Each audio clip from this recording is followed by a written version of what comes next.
Welcome everyone to Night 2 predictions for WWE WrestleMania 41. This is our video to discuss the WrestleMania Sunday card. WrestleMania 41, 1 week away. We have another great panel tonight, and Big G should be joining us momentarily. We had a last-minute bow out. Big G has stepped in as an alternate, but let's go ahead and get everyone's overall thoughts on Night 2, WrestleMania Sunday. Matthew, welcome back. You were on with us for Night 1. How are you feeling about Night 2 compared to Night 1? On a scale of 1 to 10, what's your excitement level for WrestleMania Sunday? Well, Night 2, I'm a little bit more excited for, so I'll go about an 8.5. Not quite a 9, but there's a lot of wrestlers that I'm a big fan of that are on tonight's that are going to be on Sunday's card, which kind of puts it a little bit ahead because, I want to root for my favorites. We've got Drew, we've got EO. Of course, there's the whole thing with Cena. So that definitely kind of pumps it up a bit. There are a few matches. I'm a little concerned about the tag match. We don't know what's going on with Orton yet. And the fact that, none of the women's mid-card titles or the SmackDown titles seem to be on the line. But overall, I'm still very much, well, it might not have been the best booked Mania. I think in the end, they're going to deliver like they always do. Well said. Well said. TJS, I will throw it over to you next. Welcome back. You're with us again for Night 2. How are you feeling about Sunday compared to Saturday's card? Wow. I definitely think that Sunday's card is stronger. There's one throwaway match on this card, but the only thing that bugs me is that we have 6 matches on Night 2 and 7 on Night 1. We need to even this up. This is bothering me, Aaron. I have OCD. I've been diagnosed, so we need to, so that being said, I'll give Night 2 a 9. Oh wow, 9 for Night 2. The main event, Aaron. The main event. All right, well, Big G is here. He made it just in time. He was actually an alternate. The spots filled up very fast, and Dwayne, we got to get you in the group so I can offer you the spots when they're available. Dwayne wanted to be on, and we've had a lot of people wanting to be on for the WrestleMania panel. I appreciate everybody that's reached out. We got a huge amount of people asking to be on, and Dwayne Atkinson. Oh, okay. Yes, he's been on some of our panels. Big G, welcome back. Yes. You made it. Yes. So how are you feeling about WrestleMania Sunday? Pretty confident. I want to say about an 8 out of 10. TJS, to answer your question, I think we'll get to it, but I think they're going to add Randy. Randy Orton's going to come out, and something's going to happen with Orton. That would be good. Like last, how like Cena had like his impromptu match a couple years ago. I think they're going to do the same thing with Orton. Open challenge or something. Something like that, yeah. All right, thank you for joining us again, Big G. I like the Macho Man shirt. I dig it the most. And we got 2 people on who were not on our Saturday discussion. So first of all, let me throw it over to Oof. Welcome back, Oof. You were on the NoDQ review this past week, and now you're with us for predictions. How are you feeling about WrestleMania Sunday on a scale of 1 to 10? Well, gentlemen, it's good to see you all tonight. You guys did a great job last night. I saw it. I was in and out watching it, and I saw the replay. So as far as I'm going to go with what TJS said, I'm feeling Night 2 a little bit more, I don't know what the word is, more star power or just more intense.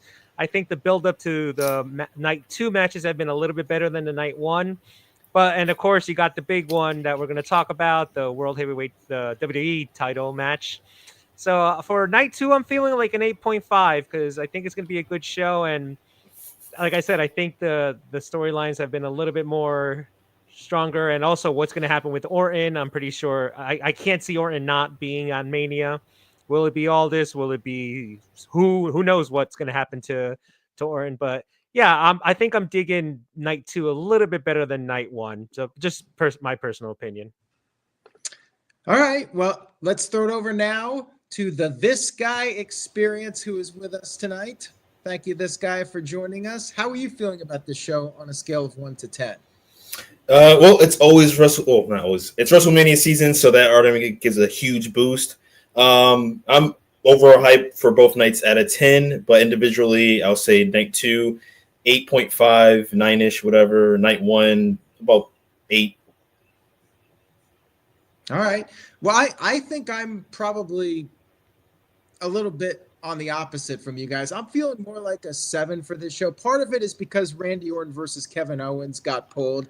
Yeah. I'm looking forward to that one, and I'm disappointed they didn't confirm something on SmackDown. I feel like this is a bit last minute. Maybe they're still trying to figure something out for Randy Orton, and they're not quite sure what direction to go in. You would think if it was Nick Aldis, they would have confirmed it on SmackDown. I really hope it's not Randy Orton versus Solo Sikoa. They should have just done the match, or at least done like an angle with Kevin at WrestleMania, and then after that you can announce like, oh, Orton has injured Owens or something. Yeah, that's a little disappointing. So I probably go with a 7 for night 2, but like Matthew said, I'm sure it will deliver. Maybe Randy Orton just does an open challenge for WrestleMania, and that's why they don't want to promote it in advance. But yeah, we got 6 matches to discuss, so we're going to go ahead and dive right into it. WrestleMania Sunday, and if you missed it, check out the WrestleMania Saturday video on the NoDQ YouTube channel. Let's start it off with the Women's Championship match 3-way dance. We got the champ, Io Sky, defending against the former champ, Rhea Ripley, and Bianca Belair coming off of her big Elimination Chamber victory. Now, this one, I'm not so sure about. And I will say this about WrestleMania. I think these are, for the most part, unpredictable matches that could go any way. There's no real clear winner for a lot of these matches as far as I'm concerned. I think that in all 6 of these matches, I'm not very confident with my picks. Uthman, I'm going to start with you on this one. Do we get a Bianca Belair heel turn? People have been speculating about that. Will Io be a transitional champion? Will Rhea get her title back? Who's taking the loss? What do you think is going to happen here, Uth? I first would hate to see Io walk into another Mania and then lose the title again. I think she's just really, really, I believe, as far as the push goes, she's really underrated as a talent. The attention's been on Bianca with the whole Jade thing and Rhea with the whole losing the title. Again, like we said earlier, I think we said it at the review video. I just don't like how they did this storyline, how we got to this. Everybody was predicting a triple threat for this title, sure, but what I think should have happened was when it was Io versus Rhea, the second Bianca touched Rhea and vice versa, they should have called the match there and just had that end the match there, because it was just weird how Rhea just wrote her name on the contract, giving a little throwback to WrestleMania 20 and all that. But it was just weird how we got here, but we're here. And again, I would just hate to see Io again walk in as champion and then lose. But we're doing a predictions video. We're going with what we think is going to happen, what we'd like to see. But I think just the way it's going with perhaps another match that you guys spoke about last night with Jade and Naomi, I'm thinking I'm going to call it that Bianca will win the title, and then she might feud with Naomi as the year goes on. So it's a bummer because, like I said, I would want Io to retain, but if I'm a betting man, which I'm not, I'm going to go with my prediction. Bianca will become the new champion. She might even pin Rhea. But again, I would just hate to see Io lose, but my official pick is going to say new champion will be Bianca Belair, and then she'll probably move into feud with Naomi going on, or possibly Jade too. Maybe Bianca turns on Jade for some crazy reason. But overall pick, I think new champion Bianca Belair. I'm tending to agree with you, Oof. I don't know if she's turning heel or not, but it's been pointed out that Bianca is undefeated at WrestleMania. She's kind of got her own streak going, and I feel like now that it's common knowledge, they're gonna make her like the modern day Undertaker with the WrestleMania streak and keep it going. I'm gonna say Bianca wins the title here. Maybe she goes heel, maybe she doesn't, but by hook or by crook, she'll pull it off.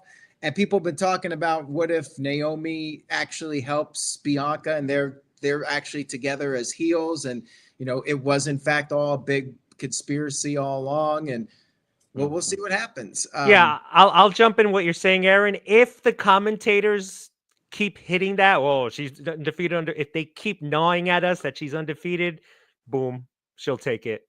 I can't see them hyping that all up and then she loses. Now, if they keep reminding us, nudging it in our ears, she's undefeated, she has, like you said, she has her own streak going, then Bianca takes it.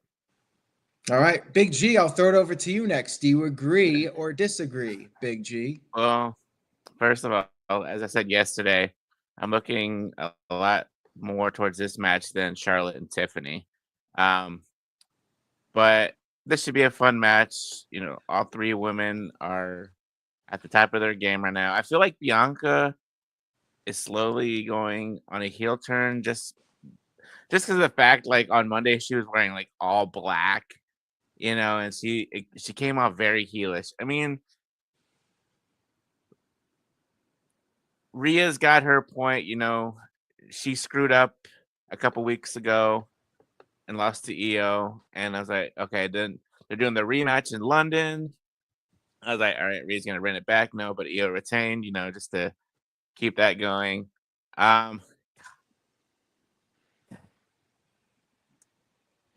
mean, if Bianca wins, I guess she'd still be undefeated at WrestleMania. But and I want Mommy to win so bad. Man, no. And if EO loses it, I mean, I guess she is quote unquote a transitional champion. Yeah. Screw it. I'm gonna go with I'm gonna go with Rhea Ripley to regain the world title. All right, you want Mommy on top? Yeah, I don't want EO to lose, but like, I feel like she's just that transitional champion, just like she was last year at WrestleMania when she lost against Bayley. So, all right, TJS, we're gonna go to you next. Would you like Mommy on top? Yes, I was gonna say I would like Mommy on top, and I would also like for her to win the title. Unfortunately, though, I don't think that she's going to. I think so. I complained about this build because I was like, why are we not doing Rhea versus Bianca? That's like a marquee match. It's so easy. And then I thought about it. It makes sense now. And it's because you don't want either of those ladies to get pinned at WrestleMania. So you add EO in to take the fall. And I think that is what's going to happen. You mentioned Bianca is on her little undefeated streak at WrestleMania. And, I don't know how many times she's won at WrestleMania so far, but some people may say, oh, well, I don't think they care about the undefeated streak. Well, I don't think anyone cared about Undertaker's whenever he was like wrestling Giant Gonzalez at that point. But, as time passed, the streak got larger and it became an attraction. So I'm expecting Bianca to maintain it. And I think she's going to pin EO for the 1, 2, 3. And then maybe at SummerSlam we get Bianca versus Rhea. I don't know. But we need to have that singles match. It's very marquee. All right. Thank you for that, TJS. Matthew, we'll go ahead and throw it over to you now with your thoughts. All right, so I've been thinking about this one for a bit. Of course, I am an EO fan. I hate that she has felt like the third wheel. That being said, there is a lot going on with this match. We've got Rhea that cannot control her anger and has cost her. We've got Bianca that is clearly going heel. And then we've got EO who, by right, is one of the best women in all of wrestling. She's a 2-time Grand Slam champion in both America and Japan. There aren't very few people that can say that. I know people are like, oh, EO's not a draw. Well, she is. But I'm kind of going against my gut on this one because I think Io is going to retain. I'm not quite sure how. I think Jade will be involved. Maybe this will finally be where we get the reveal that, Bianca was behind the attack because of the way she's looking. Something will happen, and maybe during the match, Bianca will say something to, Rhea, like, I set this all up. I wanted you to fail. And it's Io will capitalize, taking them both out again, because they need to do something to make Io look stronger. The drop kick was, the best she's looked, and the slap. But, every segment we've had on Raw with the three of them, Io is the one getting pie-faced. Io is the one getting pushed aside, and she's the champion. And I just want to see her be more than a transitional champion. And like Uthman said, I don't want to see both her and Gunther walk into Mania as champions again and walk out not as champions. Plus, there's the rumor that Kyrie could be back, and I think there's been a rumor that Asuka could be back at Backlash. So I am definitely going with Io to win, and I think this will lead to the Bianca Rhea match. It just might not be for the title at SummerSlam. I could see, again, this is, some crazy booking, but I think the draft is supposed to be after Mania, isn't it? I could see Rhea getting drafted to SmackDown so that she can continue her feud with Bianca. And maybe we might even see a team up of Jade and Rhea versus the now heel Naomi and Bianca. But I'm going with Io to retain. All right. Now, I did look up Bianca's WrestleMania history. Apparently, she lost the Battle Royal that was on the WrestleMania 34 kickoff, if we're counting that. Nope, kickoff doesn't count. All right. Yeah. Did The Undertaker ever lose a kickoff match? Yeah, Undertaker never had a kickoff. Exactly. Was he ever on? No. Right. Yeah, so kickoff, it's a technicality, I guess, but I'm still going with Bianca, but I think Matthew made a really good argument for Io winning the match. That's why I think this is very intriguing, because I really do think anybody could win this one. But this guy, it's your turn now. I know you've been torn about it, but it's time to make a commitment. Go ahead. All right. So I'll say this. I kind of agree with you guys' storyline when it comes to Bianca turning heel per se, but I think it's more if Bianca does win, which I'm going with her. Fine, I'm just gonna go with Bianca. I want to go with Io, but I'm going with Bianca. The reason why I'm gonna say this is because I don't think Bianca is personally turning heel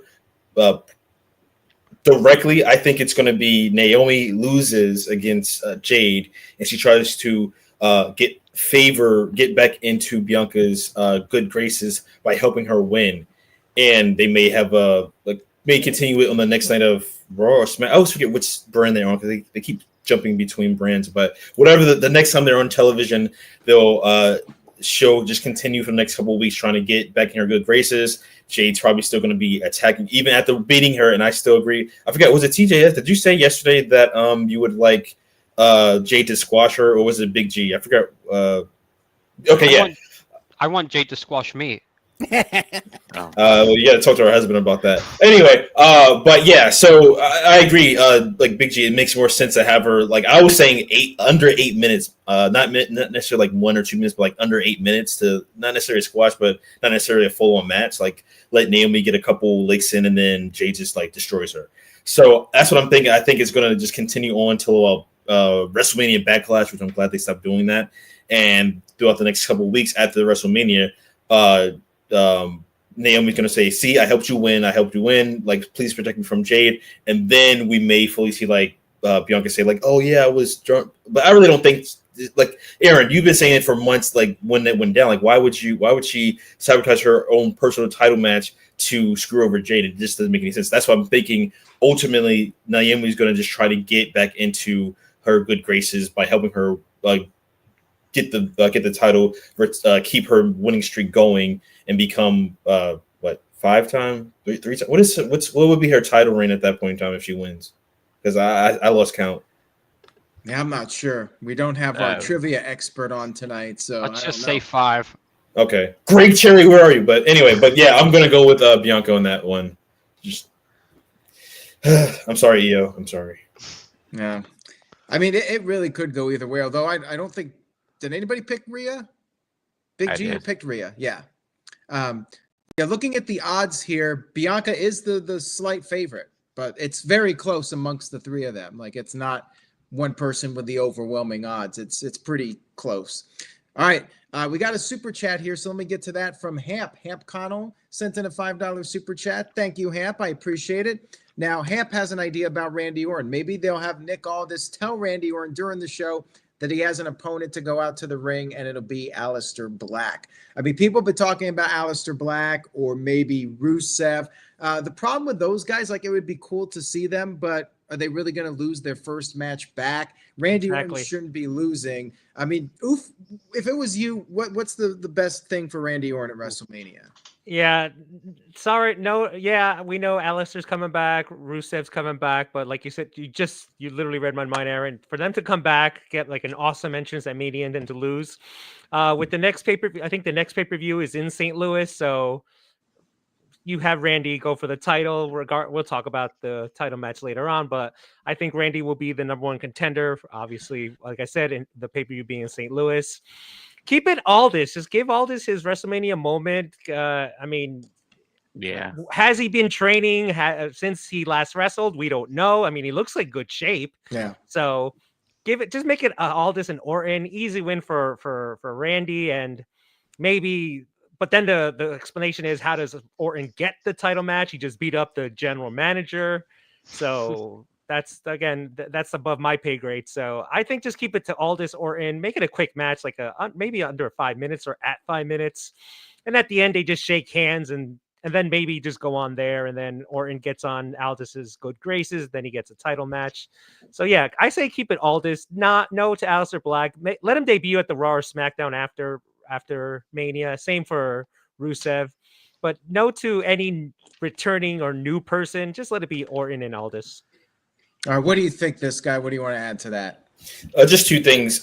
One, you could be in physical good shape just like The Rock was or is always, but you're not going to be in ring condition. So, and then the second part is even with, if he beats up Aldis to get the title match, like it's not the first time that Randy's done that. Didn't he do it to Vince like 08, 09? So it's not going to be out of the realm of possibility that he's going to RKO the authority figure. You got a match at whatever. Like it's not really that farce. Like it's happened in the past. Yeah, TJS. This might sound dumb to you guys, but why not have Pat McAfee accept the challenge, and then you get punt versus punt? Ooh, that's interesting. Although they have no history. They don't have to. Michael Cole can just like double dog dare him or something, and then Pat will be all right. Yeah, I had a few beers. I'll go in there and fight him. Oh, jeez. Yeah, I don't know how that would work as far as keep McAfee at the commentary table, please. There you go. Yeah, he'll be all yeeted out from the night before. Yeah, exactly. And Matthew brought up, you don't want Orton losing at WrestleMania. So, I'm not sure what they're going to come up with. City by the Bay said, what about Mr. Kennedy? Bring him back, and he back suplexes Randy Orton again, and Orton throws a fit. Oh, my God. Gets fired again. Thank you for that super chat, Hap. I appreciate it. All right, let's get to the next match on our card here. We have the 4-way match for the Intercontinental Championship. We got the badass Bron Breakker defending his title against Penta. We got Dominik Mysterio, and then we got the man with the worst entrance music in wrestling, Finn Balor. Well, second worst. Worst is Zelina Vega with that carbon copy garbage ripoff of the SmackDown theme song. Finn Balor's at a close number 2, though. All right, so I want to go first. Okay, TJS, you're going to go first on this one, and go ahead and give us your thoughts. What do you see happening in this 4-way? Oh man, I was looking at the betting odds and I was surprised because I think Dominik is winning the title.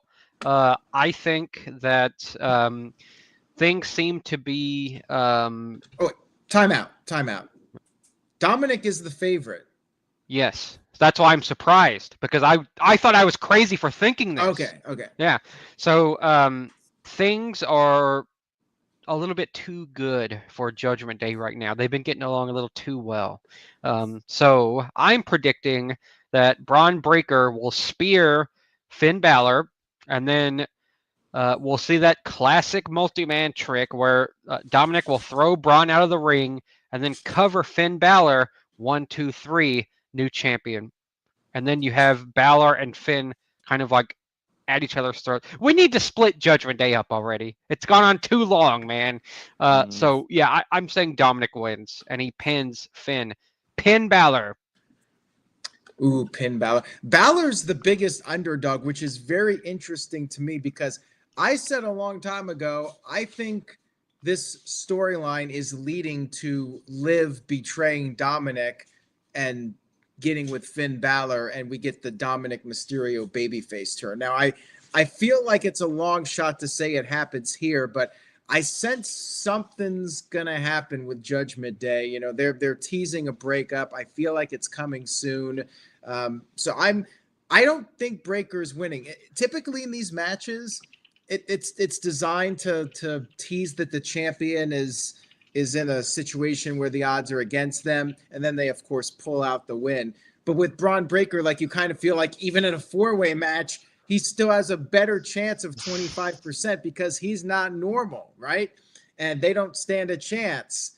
And I think that people are so convinced Braun Breaker is going to win that it'll be some kind of an angle, and he doesn't have to take the fall to lose the title.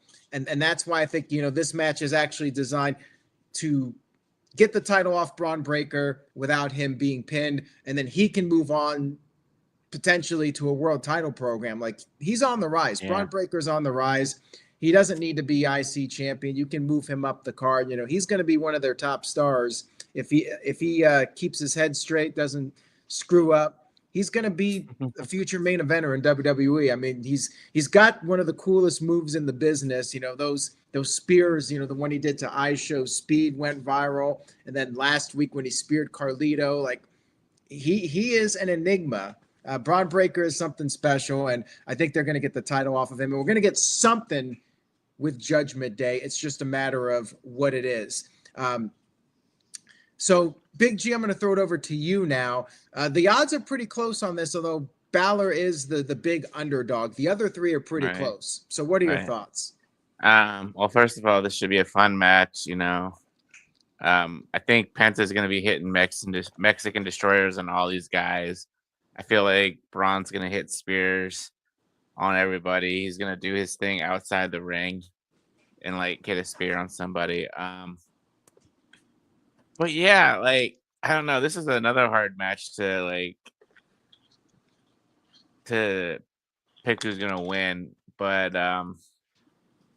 my gut's gonna say Dirty Dom. Like, he's been really quiet lately. He hasn't been talking on the mic lately. And I think you mentioned on the review they're doing that because they're potentially doing a heel or a face turn. You know, that way it'll be something different. And I think I'm gonna agree with TJS. I think Dirty Dom's gonna get the pin on Balor just to create that tension between them. Because Judgment Day's run its course.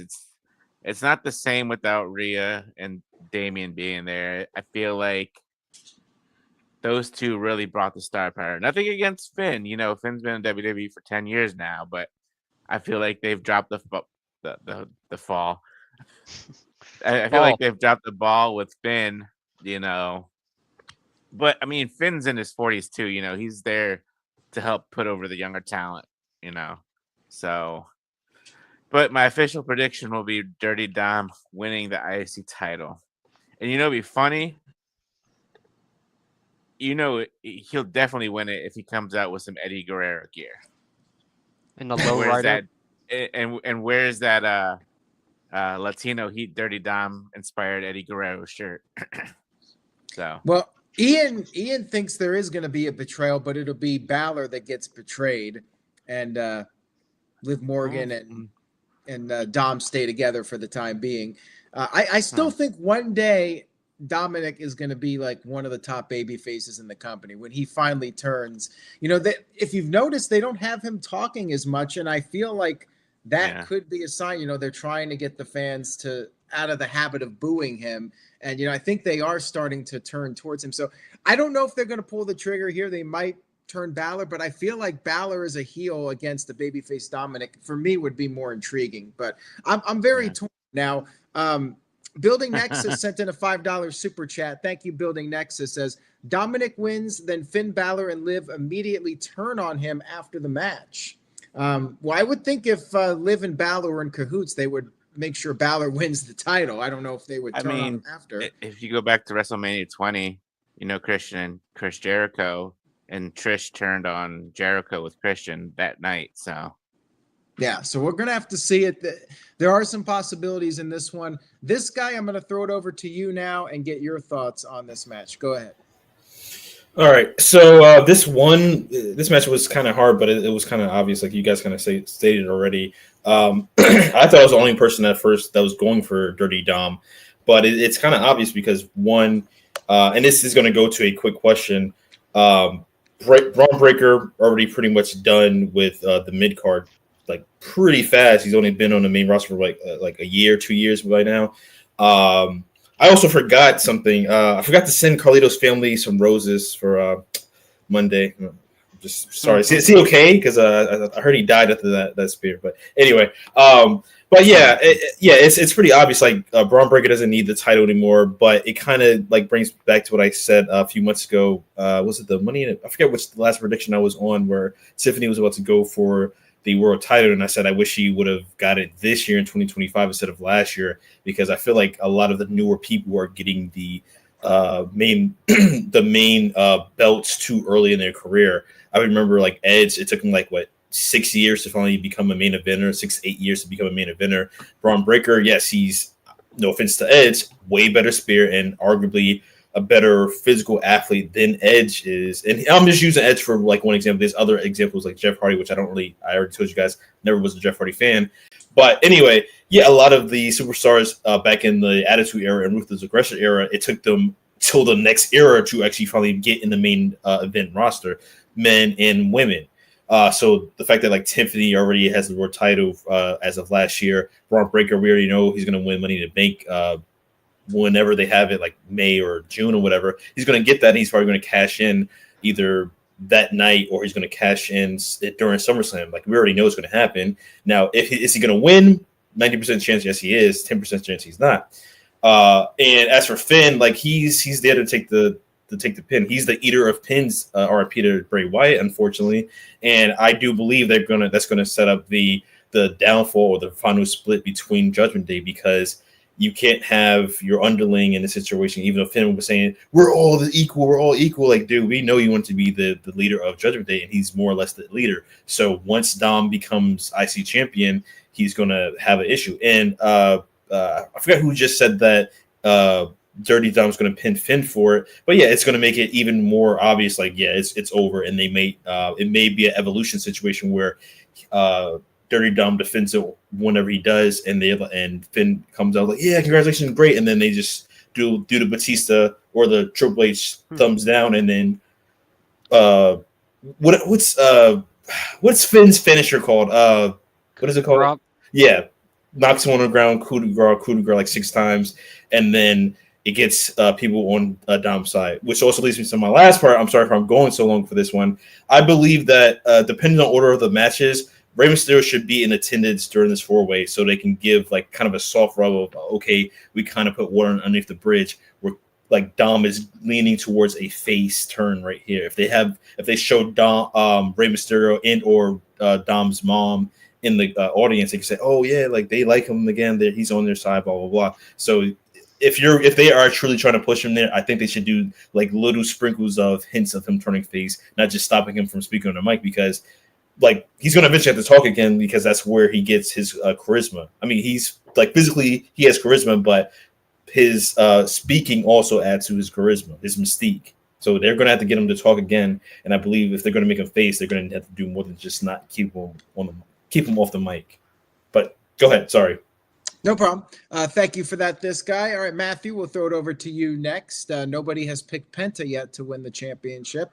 So tell us why you think Penta is going to become the new IC champion. Go ahead, Matthew. Well, I'd love for Penta to win, but I'm kind of in agreement. I think this is Dirty Dom's time. Penta, I think there's bigger things with him eventually with Phoenix, but I could see him maybe having a run. But Dom has, become one of the best characters in wrestling in a very short amount of time.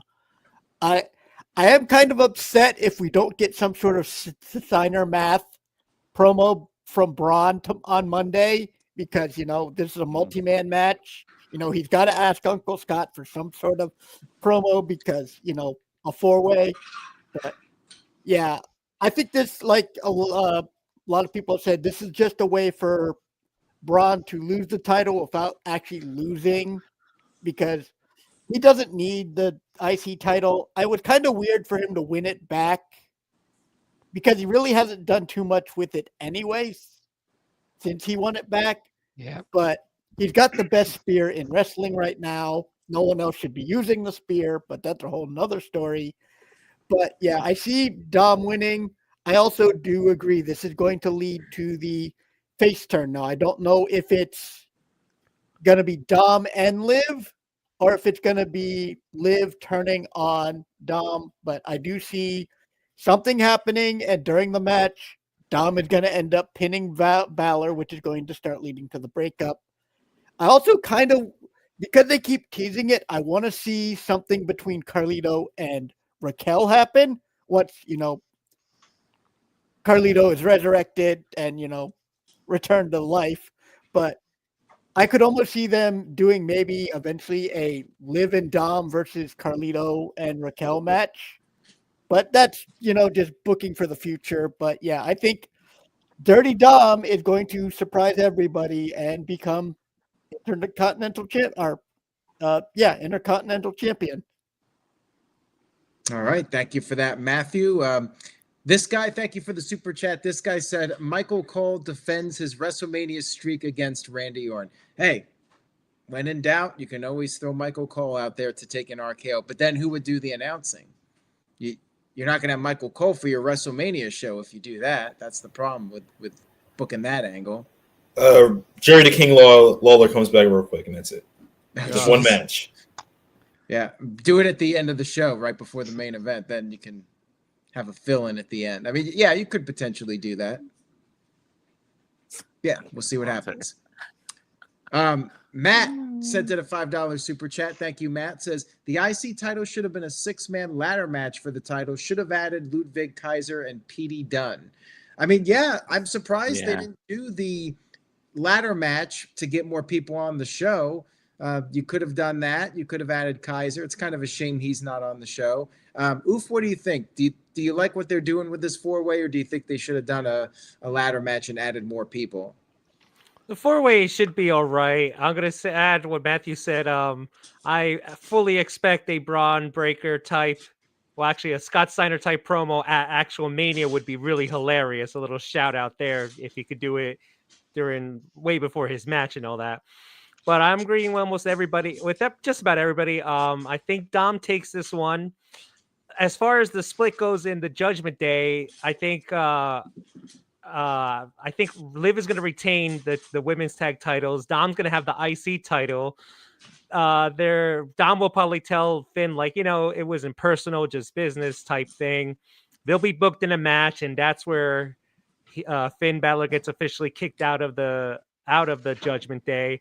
And now Dom officially becomes like the leader, the head of the Judgment Day, with Liv by his side, because they're going to be both champions. So I can't see, like somebody mentioned Trish from WrestleMania 20. Well, Christian got the win. He cheated because Trish turned on Jericho, and then Trish went with Christian for like just a few weeks or so. But here, if Liv retains, then Dominik will win the IC title. They're going to be like a power couple with gold. the Judgment Day will continue on for a few more weeks together, but the cracks are in the wall, and then eventually, if there's a match booked, Dom and Finn versus whoever, boom, there you go. Finn gets kicked out, and Liv and Dominik basically are the power couple of the Judgment Day. And then Finn, as far as Finn turning face, he might still be a heel and all that, but he'll now chase Dom, and then maybe there you can do the face turn for Dom. I think the face turn for Dom's going to come much later, not anytime soon, because like everybody's saying, he's not talking that much, so eventually the crowd will turn him face. It might be like I'm not saying like they're the same level, but almost like The Rock when he joined the Nation. He was doing all the heel stuff, but then slowly but surely the crowd just started liking The Rock. So I think deep down we do want to cheer on Dominik, and then he will make a face turn, but that's later down the road. I love Penta. I would have chosen Penta, but with the cracks in the wall, with like I said, with the Judgment Day, I'm going to go with that Dom becomes the new IC champion. Again, love Penta, loved him in Lucha Underground. That's where I discovered him. I thought he was fantastic there. Loved him in AEW. Was so happy for him that he finally made it to WWE. So as much as I love Penta, I'm going to have to go with Dominik. And yeah, I think it would be cool if he came out in a lowrider and some type of Eddie Guerrero inspired gear. It would be cool if he came out to like his WrestleMania 20 gear. That would be awesome. And yeah, I think Ray should be in the audience just so he can just throw it at him. And if Dom wins, it would be cool if he walked by Ray showing him the title. So I'm going to say Dom wins, new IC champ, and I'm hoping really Braun Breaker does a Steiner Math type promo before the match, because I think that would just be hilarious. All right, thank you for that. Appreciate it. I would really like to go with Finn Balor winning the title, but I'm a coward, so I'm going to go with the group and go with the betting odds and just pick Dominik to win. So, yeah, TJ's. Aaron, I need to know, if Finn Balor did not relinquish the Universal title in 2016, do you think that he would be in a different position on the card today? No. Probably No. no. Wow. Interesting. No, I think it just delayed the inevitable. He was always going to be like the solid mid-carder. Yeah, well, he never needs to turn babyface again, because I do not miss like him coming out and smiling. Like, awful.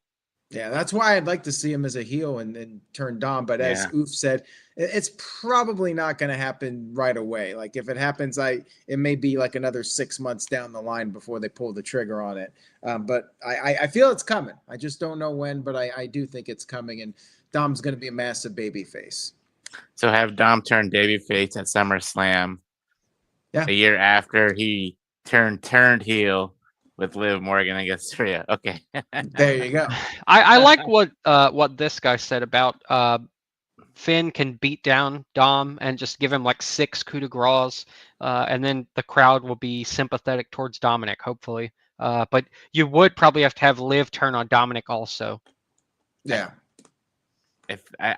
Just real quick, I feel like they haven't done it in a while, but I feel like they're overkilling it with the 5 or 6 finishers. You know, Fatu's been doing it. Yeah.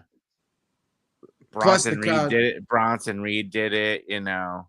So, yeah. And I feel like, and even Balor's been doing it. He did a couple coup de grace like 3 or 4 times like in the past month. So yeah, and they might start chanting one more time. That's the risk in doing that. Yeah. No, it's ridiculous. All right, guys, let's move on like here. The violence. Next up, we have the Sin City Street Fight. We have Damian Priest going one-on-one with Drew McIntyre. And this feud has really picked up over the past few weeks. Damian Priest slammed Drew McIntyre on the real glass, gave McIntyre a messed up eye. And then this past Friday on SmackDown, McIntyre got a little bit of payback on Priest. And Priest was laid out with the steel steps. So this feud has heated up. They do have their history. It's not a random match, City by the Bay. They've been feuding. And remember the whole Money in the Bank with Damian Priest, and then Drew tried to win his title back, and you know that whole thing went down. So they do have their history. All right, Matthew, I'm going to start with you on this one. Who do you think needs the win more at this point? What are your thoughts on this one? And do you see this continuing past WrestleMania? Well, like I said, this match featured one of my favorites, Drew, who is, even in defeat, the guy is committed to everything he does, but I think he gets the win. And I know a lot of people, even myself, were a little reluctant on this match. You know, people wanted Drew versus LA Knight. Priest is good, but I think that this could have been better. But Drew will make everything he does better. And, you know, the last few weeks has really gotten me hyped for this match. You know, the real glass, Drew showing up with the eye patch. It shows how committed he is to make sure that this match is worth being on the card. And I think Drew will win. I don't know if it's going to lead to a feud. I have another prediction that will lead to the main event. I know there's been rumblings of, you know, could there be a third man for, you know, the Cena Rock thing? And I'm thinking Drew might be that third man. But I see Drew winning, and it's going to probably be, I don't know if it's going to be as big or bloody as, you know, the Hell in the Cell match, but him and Drew are just going to beat the holy crap out of each other. And him and Priest are going to beat the holy crap out of each other. And it's going to be enjoyable. But yeah, I think Drew needs the win more than Priest does right now. I tend to agree with you on that. I really do think Drew needs the win, although I could see this feud continuing past WrestleMania. Maybe Drew wins with some dirty tactics. I mean, it is a Sin City street fight. A lot could happen as far as weapons and such. Yes, really. Sin City street fight. I'm not going to try to do that. Oofman, I'm going to pass it over to you now. A Sin City street fight. Sin City street fight. Aye, yeah. Unfortunately, with looking at the rest of the card and with this match, this might be the bathroom, go to the stands or go to your kitchen and get it. I'm sorry. I mean, everybody else, there seems to be a good storyline going to it, or a good attraction, or a good hook. Here, yeah, like you said, Aaron, they've been feuding for a while, but I'm gonna pick Drew to win this. I think you need some strong heels going. If again, we're gonna talk about the title match later on. Just keep building Drew strong. He's had one hell of a 2024, and so far so good 2025.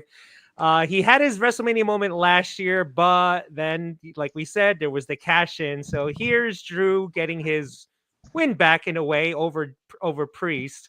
So I like Priest and all that, but when you look at their history, Priest got one up on Drew last year at Mania. So now here's Drew getting one up on him, and it's just him like returning the favor or something like that. But and again, I think you got to keep Drew strong. He's been pretty damn good the past 2 years. Just keep it going, keep him strong, keep him a good strong heel that we need to possibly challenge Cody later on down the line, or just keep him strong. And will this feud continue past Mania? I really hope not, because I think this should be it. But maybe it'll come down the line again. Or like we said, the draft is coming up. Maybe switch them again. I don't know, but they just both moved, so who knows what happens here. But I'm gonna go with Drew taking this one. So you can keep the heel strong. Priest, he'll be fine, I think, if he takes a loss. But give this one to Drew again after what happened last year. Now Drew will have one over on Priest. All right, I tend to agree with you about this. I am leaning towards Drew McIntyre, so I'm going to go with Drew McIntyre, and I got blinded by the light there, courtesy of Big G. Big G, I'll throw it over to you now. And sorry about that. The wife was going on over there.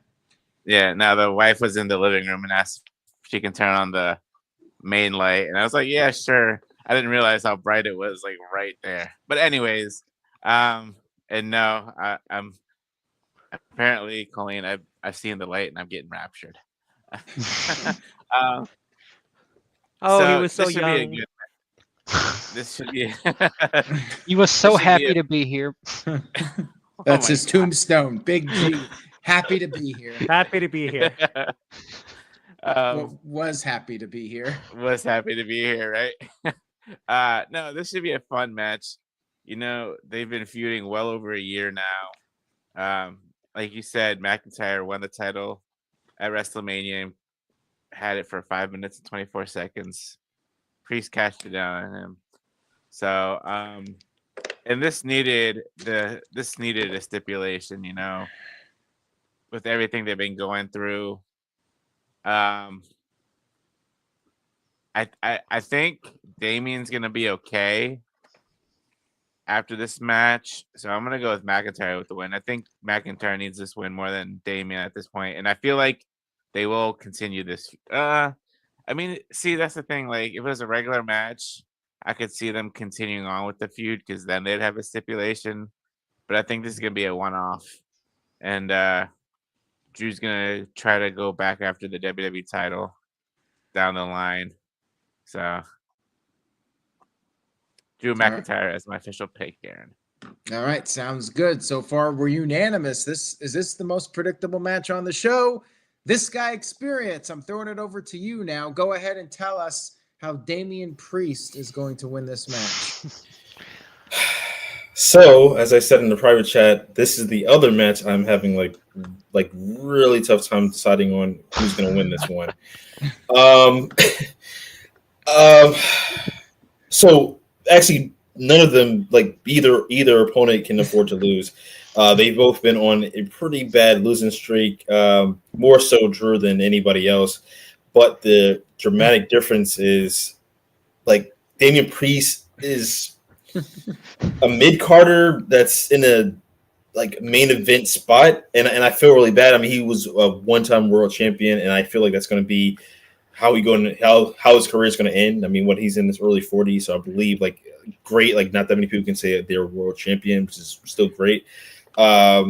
Drew, three-time world champion at this point in time. He might get another one before everything's said and done. I don't know. I'm just to go against the grain. I'm going to go with Damian Priest. I mean, he definitely needs it more than Drew. Drew's like Seth Rollins. I mean, I'm pretty sure he hates to hear that, but Drew and Seth Rollins are more or less the same. They are, and even CM again, he would definitely hate to hear that, but they're established to the point where any blemishes to their records not really going to do that much damage now. In order for Drew to get back into the main event picture, he needs some big wins, and definitely beating Damian Priest, or former world champion, will definitely help him out.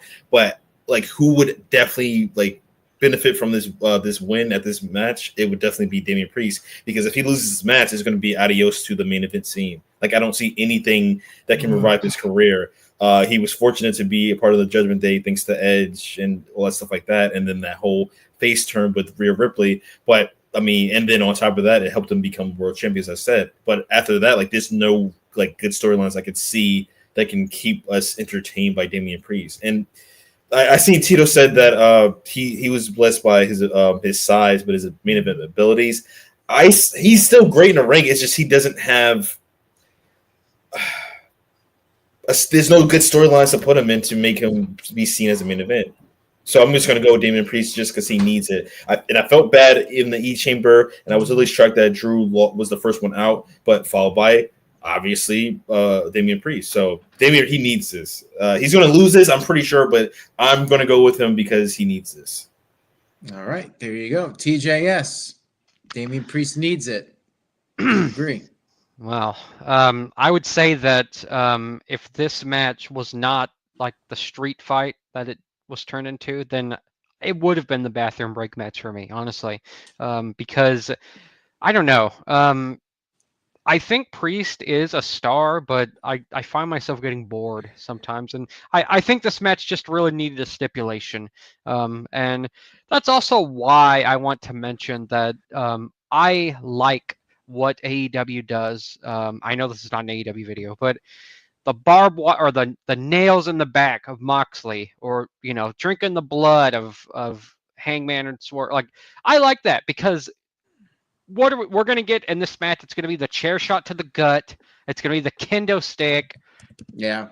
So AEW gives us something different, and that's why I like it. the extreme stipulations. That's probably like my favorite thing they do. Anyway, Priest does need it, but I think McIntyre needs it more because I really don't remember the last time Drew won a high-profile singles match. I'm kind of drawing a blank here. Maybe do you guys recall? He lost to Punk and Hell in a Cell, and then I can't think of any other. And then again at WrestleMania last year, he lost to Priest. So I think it makes sense. Like one of you guys said, this is kind of like Priest or kind of like McIntyre getting his win back, even though he was just a cash-in. So I think McIntyre is winning, and I'm trying to think about this to where we have an equal amount of faces and heels winning. I think Drew is gonna pick up the win here. He gets screwed too much, it's getting old. He needs to win. All right. Thank you for that, TJS. And we got everybody, so we will move on here to the next match. But before we get to that, Walter, shout out to Rage of Wrestling. He sent in $5. Thank you, Walter, for the super chat. He says, if Drew McIntyre is going to sell his soul and join Cena and The Rock, he needs to lose here for it to make sense. That will drive him over the edge. I like that. That's how you can recoup Drew McIntyre. He loses here, and then he comes out, joins Cena and Rock, sells his soul, and he's off to the races from there. But you were shaking your head, TGS. You're not a fan of that idea? When we get to the main event, we'll talk about the faction or lack thereof. But yeah, I mean, I don't know. I feel like it's not really. I mean, I like the idea, but I just don't see it happening. Drew does need to end up eventually snapping, but eventually he has to win too, or else he's just gonna end up like Solo Sikoa, how we were supposed to take him seriously, but then he just kept losing. So I'm only gonna see him as a threat if he's winning matches. Yeah. Now I do want to note that McIntyre got the best of Priest on SmackDown, but we still have one more week. This is again why sometimes it's a little difficult to do these predictions. Like if WrestleMania was tonight, I might have actually gone with Priest based off of what they did on SmackDown, but we still have one more week and we'll have to see what they come up with. Now, if McIntyre looks strong again on Friday's SmackDown, I could potentially change my mind. And if there's no Rock, that could impact my decision, because I think if Cena wins the title, it makes more sense for Priest to win, to build him up as a babyface to potentially go after Cena as a heel. But if Cody's winning, then I might be more inclined to say McIntyre wins to build him up for a match with Cody. Who's the betting odds favorite on this match, Aaron? McIntyre. Is it close? It's relatively close. McIntyre's 350 minus 350. I don't know. He's a solid favorite. I'll need to refer to my not percentages. Overwhelming, solid, but not an overwhelming favorite. Okay. Yeah, like an overwhelming favorite would be like minus 1,000 or in the 4 digits. No one knows how to read this stuff, Aaron. It's all good. It's on NoDQ's. So if you need the explanation, basically, I'm just kidding. Like, you would have to risk for an underdog. You risk $175, and then you could potentially win $100 off of that. But for the favorite, you would have to risk a lot more money. You'd have to risk like $600 to win $100. Apparently everyone does know how to read this, because every time I ask someone, they're like, "Oh yeah, I know how to read that." It's just me. No, I don't know how to read the odds. So yeah, oh, basically, if you pick the underdog, you have the potential to win a lot of money. And if you pick the favorite, you're not going to win that. You're going to have to bet a lot and not win that much. I understand that, but it's just the numbers that I'm just like, what? Hold on, I have the percentages. 1 second. You got Dead it? air. I thought. Oh, well, I got it. Okay. Yeah. So for the percentages on this, oh, wow, McIntyre, as of the posts I made 4 days ago, is a 71.66% chance of winning this one. That kind of spells disaster for Damian I'd Priest. say That's pretty good odds there. Yeah. Hmm. All right, well, let's move on here. Maybe TGS can keep up some of these numbers so we can Yeah, I got it. go over them. Okay, next up, we got AJ Styles versus Logan Paul. Somebody had a funny meme about this. AJ is the latest guy that WWE can have carry Logan Paul to a great match. Logan's really solid. He's really entertaining. But yeah, WWE likes to bring in these veterans and have them work with Paul. I think it's Logan Paul's turn to win a match. You know, he wins some, he loses some, and there's no title on the line here. Usually in these types of scenarios, you know, like with Ricochet, Logan Paul won. But then when Logan Paul's against like Roman Reigns, he loses. And then he lost the title to LA Knight. I think Logan Paul is going to win this one. AJ doesn't need it at this stage of his career.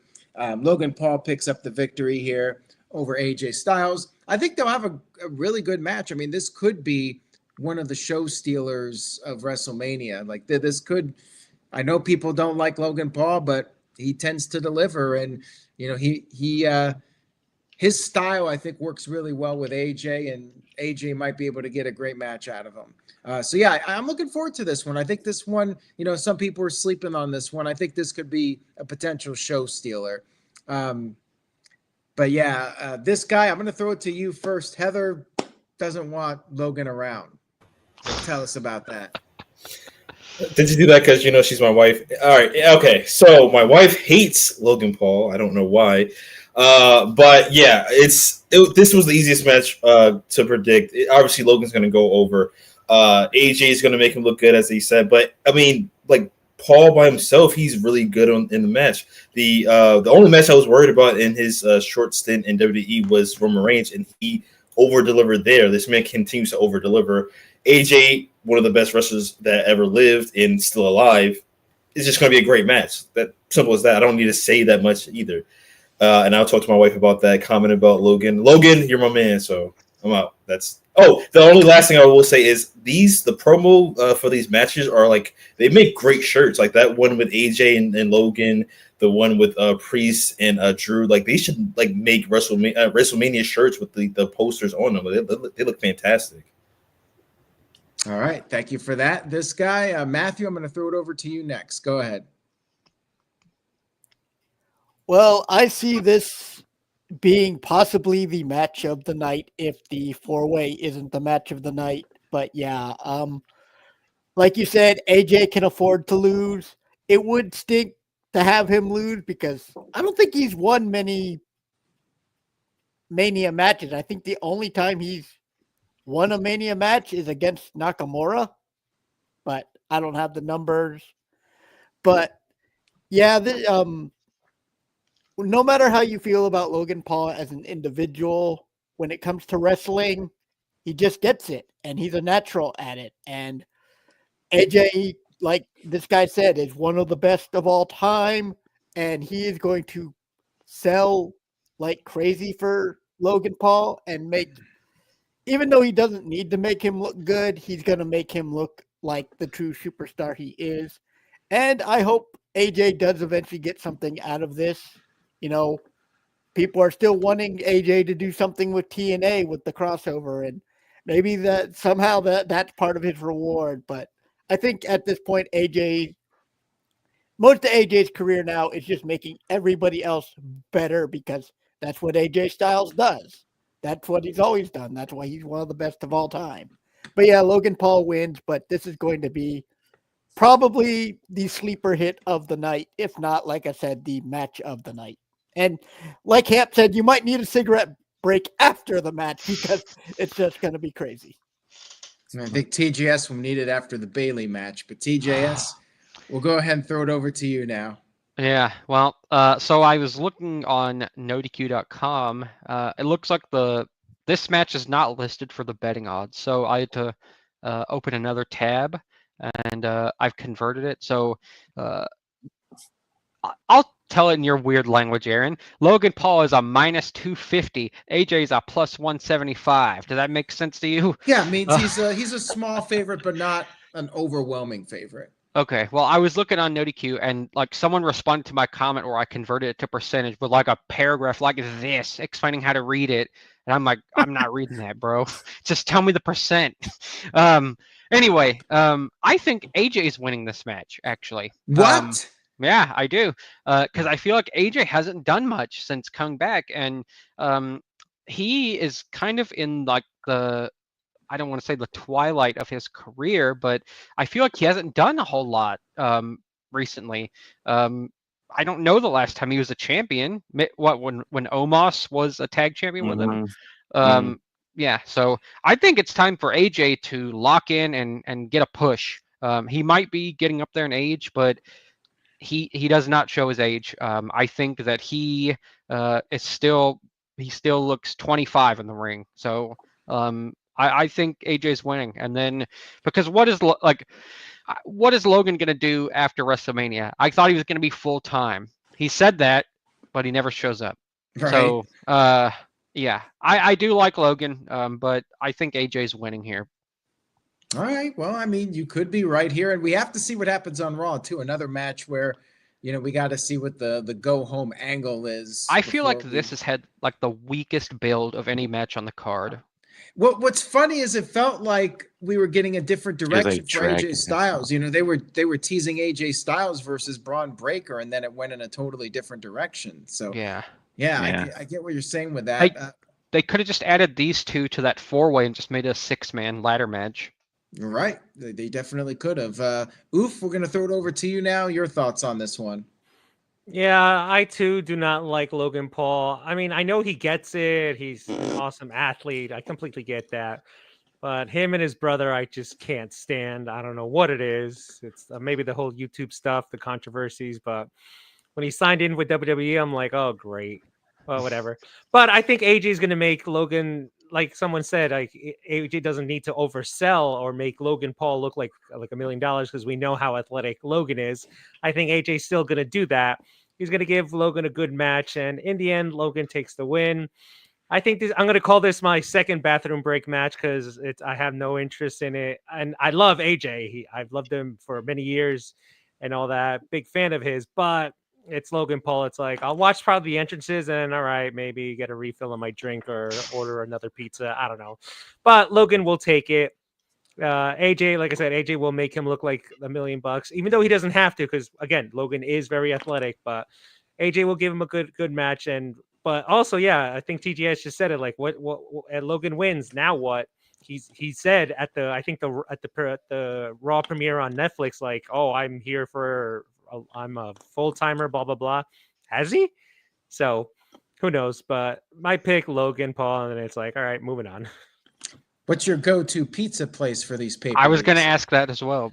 There's a place. It's a local mom and pop shop. Anthony Franco's it's called here in Little Falls, and it's phenomenal. And then there's another one called Pizza Express. So okay, what about I like mom and pop. Chain wise? Yeah, chain wise. What do we got? Chain wise, for many years, I am a Pizza Hut guy. Wow. Nothing out Pizza's the Hut. No one. A lot of things out Pizza's the Hut, actually. Domino's. I'm sorry. There's just. I agree. I tastes agree. like cardboard. I agree. Wow. Pizza Hut. They have stuffed crust now. Domino's does. I still haven't tried it yet. Pizza Hut has had stuffed crust since like the 90s. Yes, I'm dating myself, but no. The Pizza Hut stuffed crust is awesome. I will definitely give them to them. And the big box is my favorite. You get 2 pizzas. Man, now I want pizza now. Well, now we all have to say, Big G, what's your pizza place? For chain restaurant pizza places, Papa John's. I like Papa John's. Aaron, I know you're a Hungry Howie's guy. Yeah, Howie's is good. I do like Jets. Ian, Jets is out here in Michigan. We don't have that. Matthew, what about you? I gotta go with the Oof. I'm a Pizza Hut guy. And wow. A lot of it is because the Pizza Hut is literally 5 minutes from my house, and our Pizza Hut at least does a deal of a large 3-topping pizza for $10. So you can't beat that. Yeah, the Yeah. Domino's is like $20 for the stuffed crust. It's ridiculous. Yeah. It's So, ridiculous. I'm always gonna go to a mom and pop shop pizza place over Oh, yeah. chain Yeah, restaurants. absolutely. Yeah, I'm from the era of the '90s. If anybody remembers, Book It, and my dad, when he discovered that I would win a free pan pizza, he'd be like, "So did you read your books? Did you get any pan pizza?" Oh I'm my like, "Yeah, I god, got dude, one. I Let's remember go." that. So I yeah, remember so that. I'm from the Book It era. So yep, showing my I remember age, that. but proud of that. You know and what? I think I still have my certificates. I still have the buttons around here somewhere. You I would get still a have- button, 4 stars, you get your free pan pizza. My dad loved it because it would be an excuse to go to Pizza Hut. So I have to look at my file. Somewhere on something in one of my boxes, I still have a Pizza Hut Ninja Turtle stickers when they were promoting when it was funny. The movie came out and they were sponsored by Domino's, but Pizza Hut was doing all the advertisements. yep. But yeah, Oh my I've got a God. Ninja Turtle Pizza Hut sticker somewhere in a box. I got the, again, dating myself here, the Coming Out of Their Shells cassette from their live show. still have it I too. got it at What's a Pizza Hut. cassette? Oh, cassette. Well, let me tell you about a cassette, kids. Oh my That god. last- Off the that sounds like rails, last off the century. rails. I know. I'm sorry. I'm 43, so Oh wait, Matthew went off to get something. All right, Oh. we sidetracked a little bit. We started We talking. did. That about was fun, though. pizza. That was- Bring the hammer down. We got to get back on track. Let's talk Back, about. stay on topic. We're going to talk Alright, about my something turn. Walter's else. I out would of like. here. Oh wait, Oh, what's that? There it is. Coming Out of Their Shells tour. Yeah, I had Oh that my too. God. I Okay. would burn that cassette in my brain. I memorized the songs, and then all these years later, I was like, "What was I thinking?" I was a big Turtles fan back in the day, so yeah. Same. Coming Out of the Shells tour. Yeah. Ooh, oh So boy. now we get to talk about the next match, which is also No. something that I would like to eat. No. Oh. No. I haven't gone yet. I Oh, haven't sorry. gone yet, TJS. Sorry. Oh, Big G. Ay. Man. Trying to cut me off there. I come in to help you guys out, and TJS is trying to like pass me up. All right. Real quick. Should be a fun match. I don't like Logan Paul the person. Couldn't care less about him. Even though I drink Prime. But anyways, It is what? good. It is as good. I drink Prime. Wow. But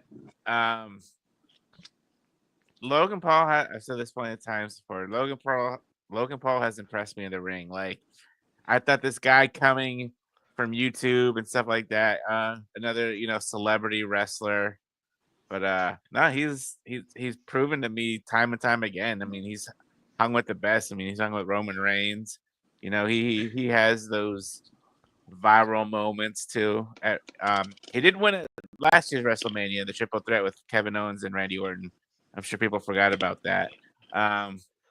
But yeah, and AJ Styles, he's had a string of bad luck lately. He came back, he got injured, now he's back again. Thought he was going to feud with Braun Breaker, like you said, Aaron, but they kind of like swerved away from that. But I'm gonna go with AJ Styles too. Like, Logan doesn't need this win. I mean, he's gonna show up on Raw. They'll talk. They'll have their match on Sunday, and Logan's gonna disappear until like Money in the Bank again. Yep. He comes back for like the big 5 pay-per-views. For WrestleMania, Royal Rumble, Survivor Series. What else is there? Money in the Bank and SummerSlam. So. But yeah, I'm gonna go with AJ Styles as my official pick for this match. So is I it agree just with us? TJS. Only us are picking AJ? Yeah. Wow. Okay. All right, there you go. All right, guys. Now we're going to move on. We had mentioned Bayley. This is TJS's match Yes. of the night. Yes. We got Liv Morgan and Raquel going up against Lyra and Bayley for the tag team titles. Bayley and Lyra won the tournament on SmackDown. They won the gauntlet to earn the opportunity to compete for the titles at WrestleMania. Now, Bayley kind of teased the heel turn a little bit. She seemed a little frustrated after losing to Lyra. Could this be setting up a heel turn from Bayley, even though she's only been a face for about a year now? I could see something potentially happening there with Lyra. But let's go ahead and get everyone's thoughts on this. TGS, I'm going to start with you first, since I know you're a big fan of Bayley in many ways. You're a fan of her work and other things. So TJS, I'm going to go ahead and let you give us your wrestling critique on Okay. this match. Just Yeah. stick to the wrestling part of it. Your thoughts on this storyline, and just give us your thoughts on who you think is going to win. We don't need any other details. Go ahead. All right. Well, first, I think that this story kind of sucks. Like, I'm Lyra. I don't get the hype really. Like, I get that she beat. I don't get it, man. I get that she beat Becky at one point, but I'm just, I don't know. Like, she has no aura. I feel like she's not connecting. And I quite frankly, I feel like Bayley should have beaten her for the IC title. And I'm not just saying that because I think Bayley's hot. I think she legitimately should have. And I think it's even crazier that people were clamoring for these women's mid-card titles, and now Chelsea Green is a comedy act, and Bayley or Lyra is in a tag team match at WrestleMania. So anyway, you wanted wrestling critique, Aaron. So I'm giving you my hot takes. Maybe this isn't a hot take actually, but that being said, I think it's pretty obvious that that Liv and Raquel are gonna win. I also am a big fan of Liv. Really big fan of Liv. But I guess they're gonna win. Raquel and Liv will retain, and then maybe we get Bayley versus Lyra at some point. I don't know, but this is probably the match that I'm looking forward to the least. But Bayley's in it, so I'll watch. Yeah, I hate to say it because I'm a fan of several of the competitors in this match, but I mean, really, I'm a fan of all of them. Yeah. But this is probably the weakest match of either night of WrestleMania. Yeah. I do think the champions retain. Maybe they'll do some sort of an angle with Lyra and Bayley. This guy, I'm going to throw it over to you. Seems like you were very, very much in agreement with TJS. So go ahead and give us your thoughts. Aaron, I all these years since Becky has been on top. I don't know how, and then Lyra right behind her. I don't understand. Thank TJS. I think you've been watching every time I'm on here because I cannot stand Lyra or Becky. They are I don't overrated. get the Becky hype either, man. Everyone's like, everyone's like, Becky's gonna miss WrestleMania, and I'm like, oh, that anyway. I'm sorry. We can just start our own podcast, I guess, hating on Lyra and Becky's. Like, all seriously, I don't understand. But I mean, this is one of the easiest matches also to predict. The champs are going to retain. I just feel bad that Bayley's teamed up with such a lame person. And yeah, you said it again. I've also said this for months too. Like, why do you introduce these IC and US titles if you're not going to actually put them on the main card? Triple H, what are you doing? Like this, that's a waste of gold or whatever they're actually made of, and whatever the strap is. Like, why aren't they defended? I can understand WrestleMania, you can't put everything on the show, even though there are titles. So no offense to Damian Priest and Drew, you technically don't need to be on this match. I mean, on the card because there's no title involved. But yeah, the champs are going to retain. This is going to be a bathroom break. As much as I love Bayley and Liv and even Raquel, I'm just going to probably go to the bathroom or be on my phone until it's over. It's so lame. Like, Lyra just brings. Go ahead. I'll be in the bathroom, but I'll still be watching the match. I don't want to picture that. I know, but yeah, I understand what you're saying. But yeah, Lyra just brings everything down, and I'm pretty sure if it's not going to be a heel turn, like that's the only thing I'm going to have one eye open for that match, unless Bayley starts actually turning heel like she did on last Monday. I'm not going to really care about it because she should have won that belt. And in fact, I said this I think the last time I was on the review. That Lyra should have lost against the pit bull of Made in America. What is her name? Ivy Nile. Yes, Ivy Nile. Ivy Nile should have got that title off of her because she's a better in-ring performer. And I understand her charisma is not as great as Liv or Bayley or the Goddess, their aura, but neither is Ira. Ira, she has no charisma whatsoever. At all. So I'm gonna finish it. I'm sorry. I'm gonna go on a rant of how much I despise Lyra. Sorry. Don't even know her name. Lyra, whatever her name is. She sucks. The girl with the wings. All right, Big G, give us some love for Lyra Valkyria. Go ahead. Hey, you know what? I love Lyra and Becky. You know, I watched Lyra in NXT UK. You know, I watched Becky literally grow up from NXT Black and Gold to the main roster. You know, everybody doesn't like everybody, you know, which is fine. Everybody has their own opinion. But you know, no matter who they put these women's tag team titles on, I feel like the women's tag team division is still like irrelevant. Yeah. And you know, nothing against the women, it's just the titles. I think they've been cursed. You know, there's always that curse with the titles, and but yeah, it's weird. You know, they brought in these new titles for the women, and neither of them are on the show. I feel bad for Chelsea Green. Like, I'm trying to take Chelsea Green seriously, and now, like TJ said, she's in this comedy thing with the Secret Hervis and stuff like that. But you know, she's making nothing out of something. You know. Oh yeah, She's it's on TV. entertaining. It's entertaining. Don't get me wrong. And Lyra, you know, she's defending the title on Raw like every other week, and you know, she just literally defended the title on Raw against Bayley. But like, I don't, you know, and they don't really have that. I mean, they have tag teams in the division, but I guess I was really hoping for Nikki and Alexa to show up, you know, to be that secret tag team and like finally put Alexa on WrestleMania again. But anyways, I digress, like Noah says. As far as this match goes, it should be a good match. All four women are great competitors in the ring. But yeah, I'm gonna go with the champs to retain here. They just won the titles not too long ago from Bianca and Naomi. So going with the champs to retain here.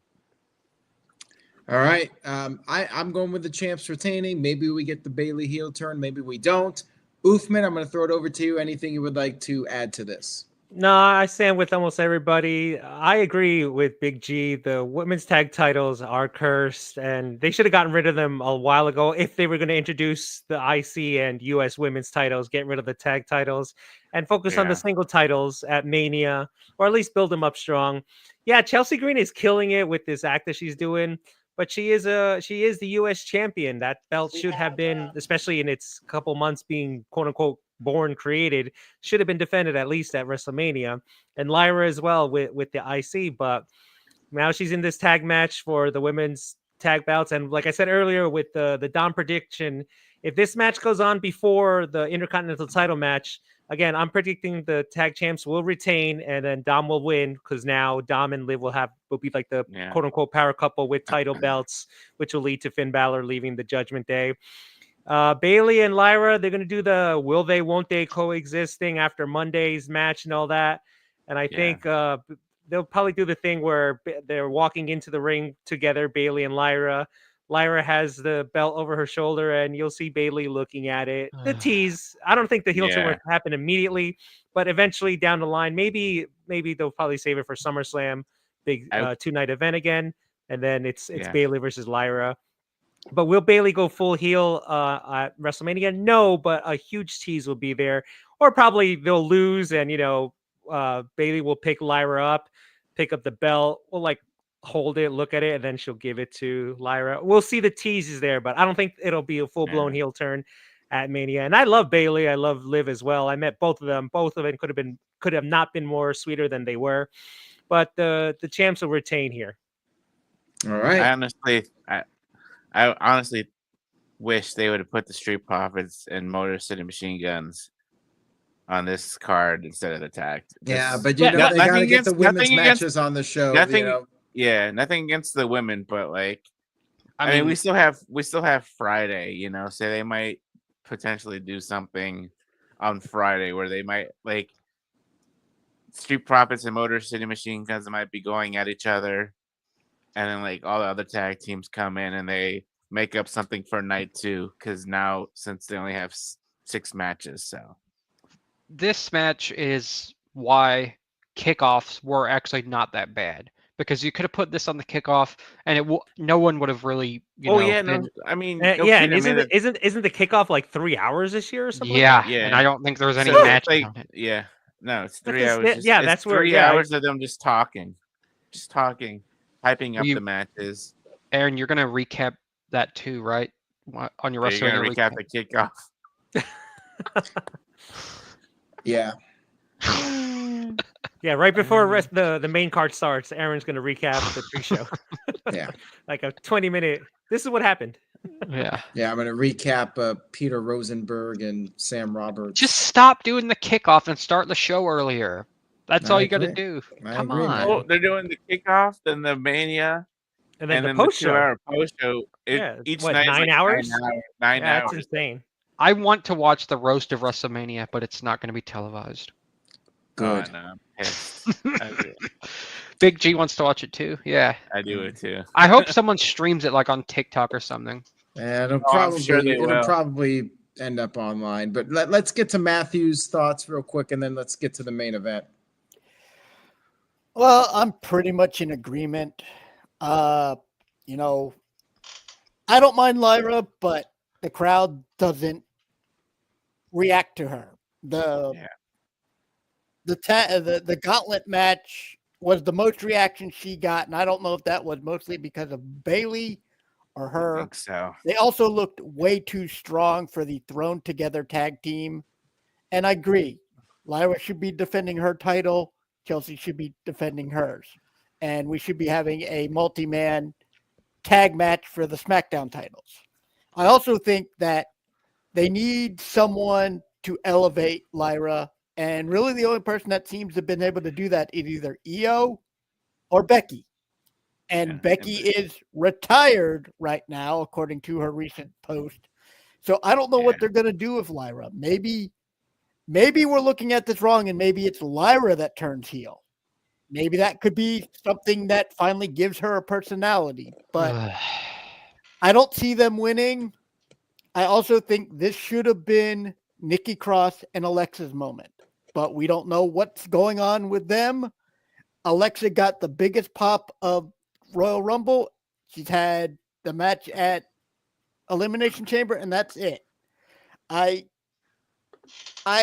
respect that they want to honor Bray, but either let Alexa do her own thing and let Nikki get free or something. But yeah, this should have been Liv and Raquel versus Nikki and Alexa, and I think we would have had a title change then. But yeah, I don't see with Bayley and Lyra, I don't see the titles changing. Liv and Raquel are going to retain, and yeah, at least for tonight, at least for that night, Judgment Day is going to look unified and strong with gold, even if Balor's probably going to be eating the pin from Dom. Hey guys, did you know that Human Tornado slapped Jeff Meacham on one of our videos years ago? Who is that? No. Independent wrestler.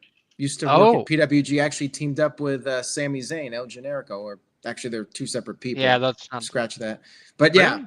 yeah, Human Tornado slapped Jeff on one of our videos. True shoot story. like a shoot slap. And you slapped him pretty hard.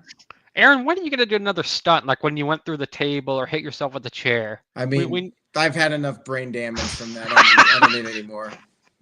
Yeah, he's a married man right now. Yeah.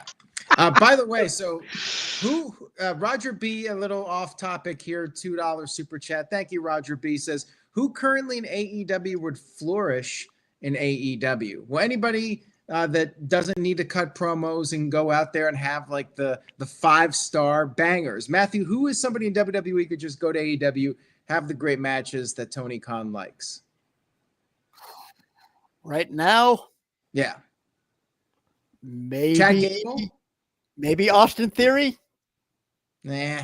No, I mean, I really can't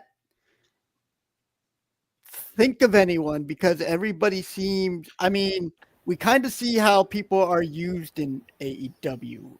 Plus, he's got, He got Ricochet just recently, and Yeah. Ricochet is- but Ricochet's still a clown to me. It's stupid.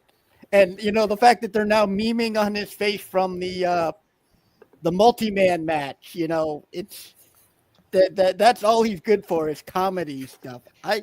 Maybe Balor, just because of his connections with, you know, the Bullet Club, but then again, look at poor Jay White and Juice. They can't stay healthy. So really, I don't know who would benefit most right now from going to AEW. And I think Chad Gable. Chad Gable would be my pick. Like, I think he could do really well in AEW. What about Cody or Penta? Anybody want to add to that? I think Shinsuke. No. Oh yeah. I think I think Shinsuke is Nakamura going will back to find a little Japan. bit. His style will be is more AEW than WWE. Yeah, and I think Rollins would never go to AEW, but I know he would do well there.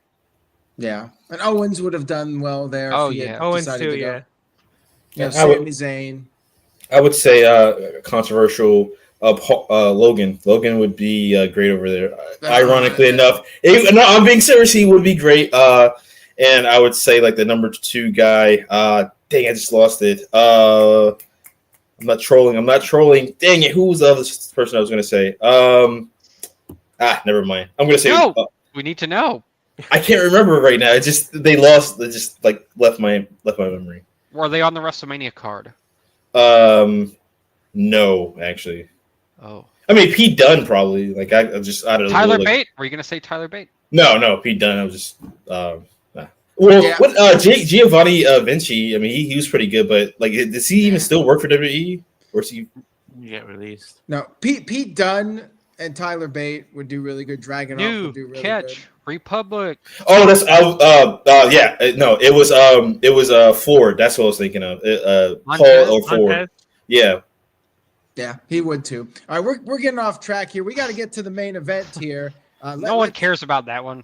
I know nobody cares about this Nah. main event match here. We got Cody Rhodes, Cody Rhodes defending his world. Cody Rhodes. Just like in real life, we'll just keep chanting that and never get to the point. Cody Rhodes defending his World Heavyweight Championship, WWE Undisputed Universal Championship, whatever we're calling it, versus the heel John Cena, who did not change his look because the fans don't deserve it. The fans don't get that. They don't get what they want with this new John Cena. He's looking to win his record-breaking 17th World Championship. Now, where's The Rock? We haven't heard anything from The Rock. I might change my pick last minute, depending on what happens on television this week. Like, I really feel The Rock showing up or not showing up is going to influence my decision on who I pick for this match. But TJS, I'm going to throw it over to you first. This match could very well change the whole landscape of WWE for the rest of 2025, depending on what happens here. So what are your thoughts on this? Cody's been champion for a year. Does his run finally come to an end at WrestleMania? What are your thoughts, TJS? Well, first I want to say that I don't think Rock is going to show up at SmackDown because I feel like when he comes back, he's going to get the big pop, and I don't think they want to waste the big pop on SmackDown if he's going to also show up at WrestleMania. So I think if he does show up, it will be at WrestleMania, and I also want to say that betting odds have Cody at 36.21% and Cena at 63.79. So Cena is the heavy favorite here, and I don't think he's going to win. I want him to. Trust me, I do. I want Cena to get the 17th title. But I'm thinking about this from a business standpoint. And also, Cena's retiring at the end of this year. So I feel like, I hate that I'm saying this, but I feel like Cena is going to be turning babyface again pretty soon. I'm afraid that Cody is going to beat Cena, and then Cena is going to shake Cody's hand and turn back into a babyface. This is the equivalent of Shawn Michaels. worse of Charlotte beating Asuka and then Asuka getting on the mic and saying Charlotte was ready for Asuka. It's terrible. I'm afraid that that's going to happen. God. And here's the other thing. Cena just saying, oh, you don't get a new look because you guys don't deserve it. Is it that? Or is it that WWE still wants to sell their merchandise and there would be no point in coming up with a new theme or a new look if he was just going to turn back into a babyface after like 2 months, which is what I'm expecting. I feel like there's no direction for heel Cena, which I hate saying this because I loved the turn that happened, and people are saying, "Oh, this was the greatest heel turn of all time." I think you can't say that because it really depends on what happens after. Very true. I'm sorry, but nothing has happened after. And if he loses this, I feel like it would be all for nothing. And I think he is going to lose it. And another thing, really quickly, people are going to look back in history if Cena breaks the record, and they're going to say, "Oh, John Cena's 17th world title. Did he win it by being a heel and cheating, or did he win it by doing the right way and being a babyface?" So I feel like Cena is going to explain that and just say, "Oh, I'm sorry. You know, I realize that I don't need to do it the wrong way. I need to do it the right way." And then he'll win a 17th title at SummerSlam. Lame, I know. That's like the worst case scenario ever. But do we really think Cena's going to show up with the title every week? Or if he wins the title, is he going to put it in a briefcase like Moxley? Like, I don't see it happening. I don't think Cena's going to win. As much as I want him to, I don't think it's happening. Not here. I think he'll win the 17th title as a babyface, and that way his legacy is not tarnished.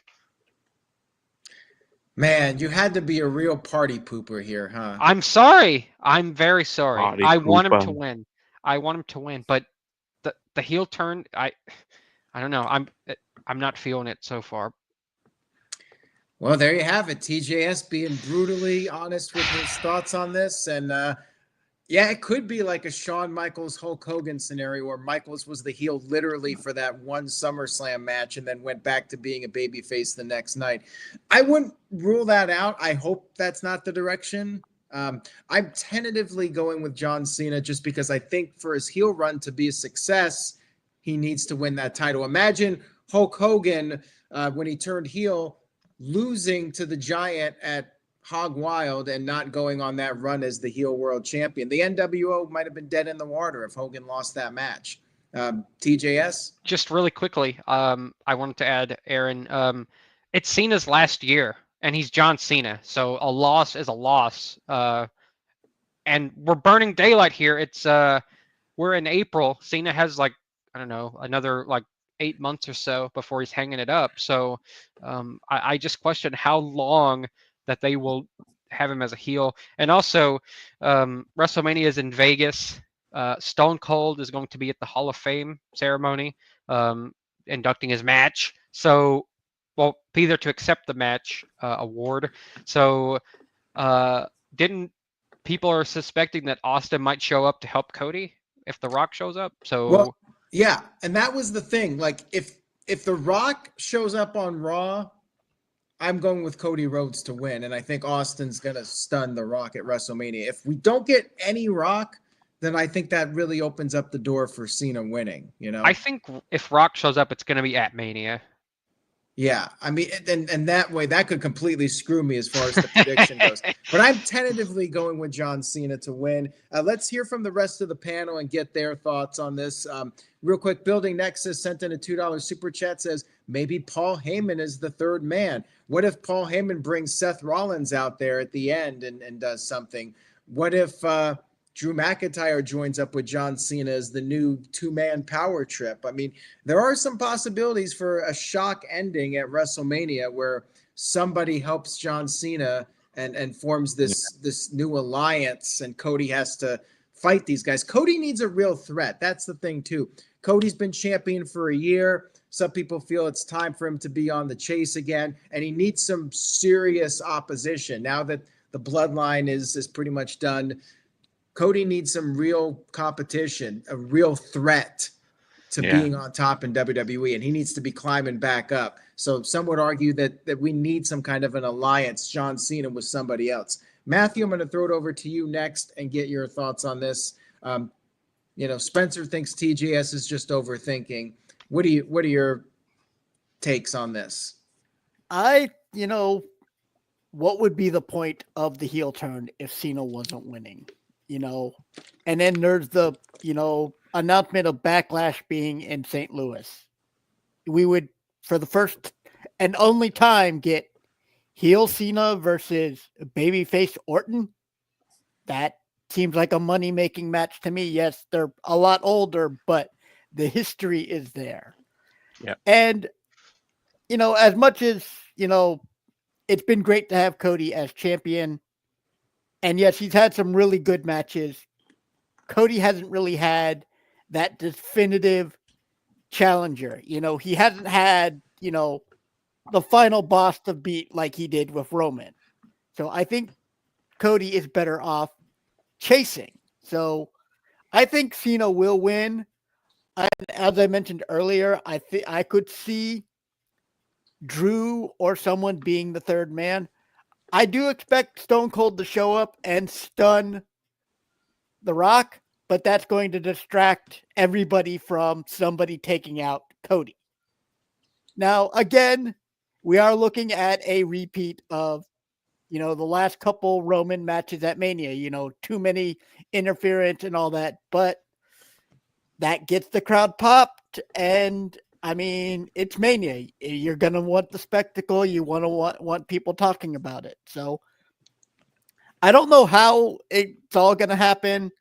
I want to see Stone Cold show up. I want to see him stun The Rock one more time. But I think if they are going to want Cena to go heel, he's got to win that title. He's got to win, and Cody's got to chase again, or someone else has to chase. And maybe this does lead to a over time, Cena realized, he sold his soul for the wrong reason, and by SummerSlam or something, he does turn babyface, and maybe that's where someone like Drew takes him out and finally gets the title back or something. I mean, it's a lot of fantasy booking. I don't know what WWE's planning. I'm trying to be hopeful and, trusting the plan because, people didn't think we were going to ever see the heel turn, and we got it. So I have faith they've got something planned, and I'm going with my gut, and my gut says we will see the man that we can't see win number 17. I hope you're right. We'll see what happens. Big G, we'll go over to you next on this one. Go ahead. Yeah, I don't know. I'm kind of torn between like who I want to win. Like you mentioned, Cena Cody's can't be going back to a face because they teased CM Punk versus John Cena. Punk went out there and cut that promo, that great promo, by the way.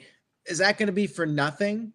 Aaron, do you really think that like at Cena's Hall of Fame speech that they're gonna look back and say, "Oh yeah, do you remember when you cheated to win the 17th world title?" Yes, I do.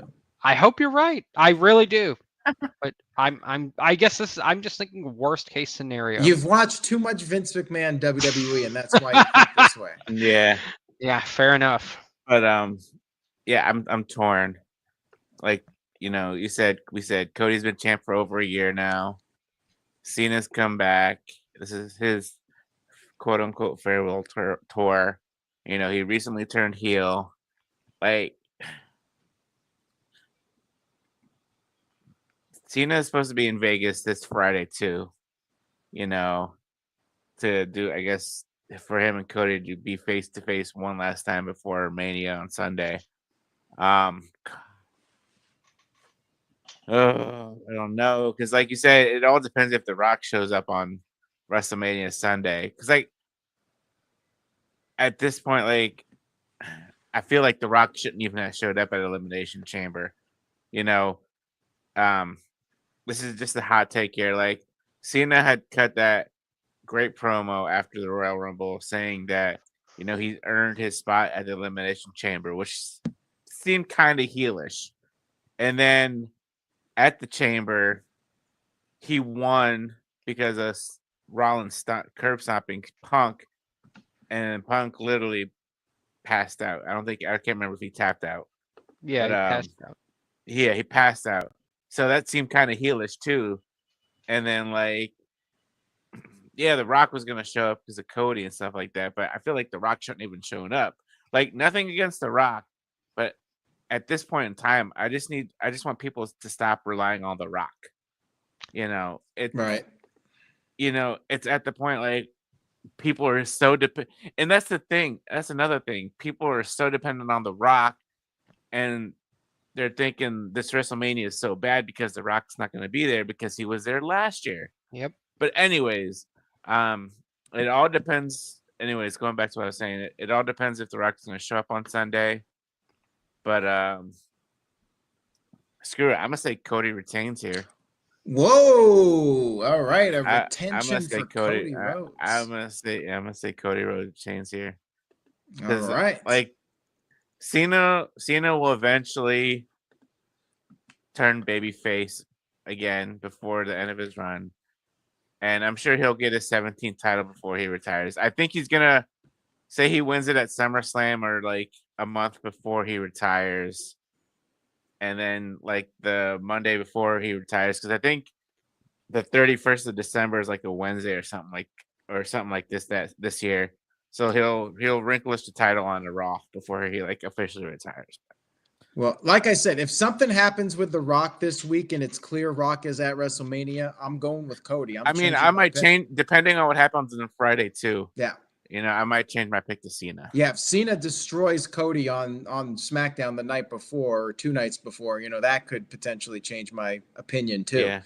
And remember, the last time we saw them, Cody Rhodes hit the crossroads on Cena.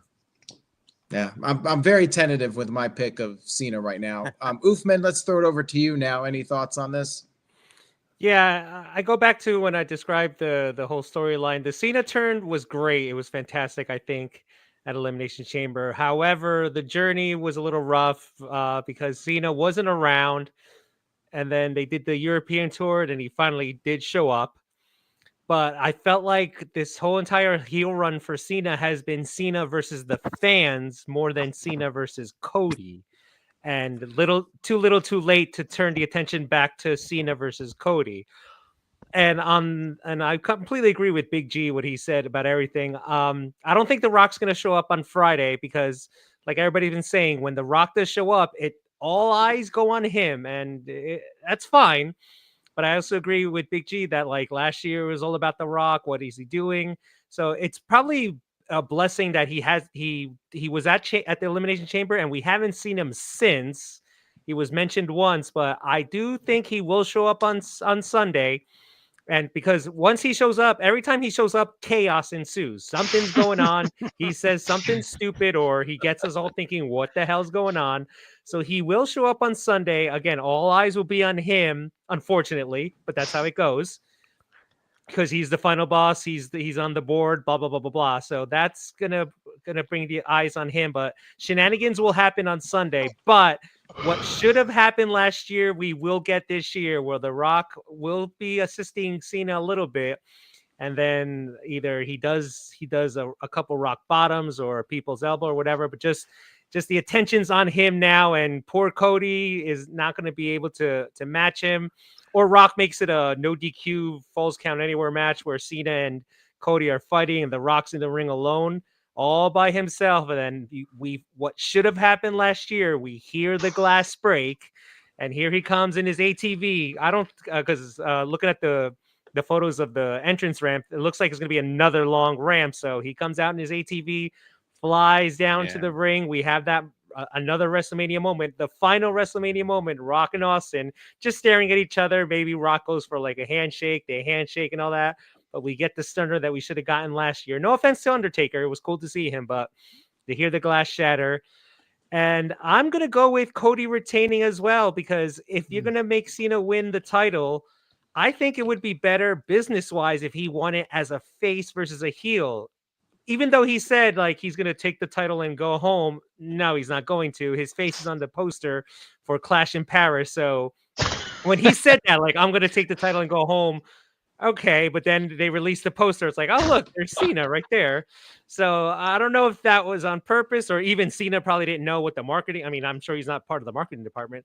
So I'm going to go with Cody retaining, because I think it's best if Cena wins 17 as a face, because then here come the merch, and then people are going to buy the merch.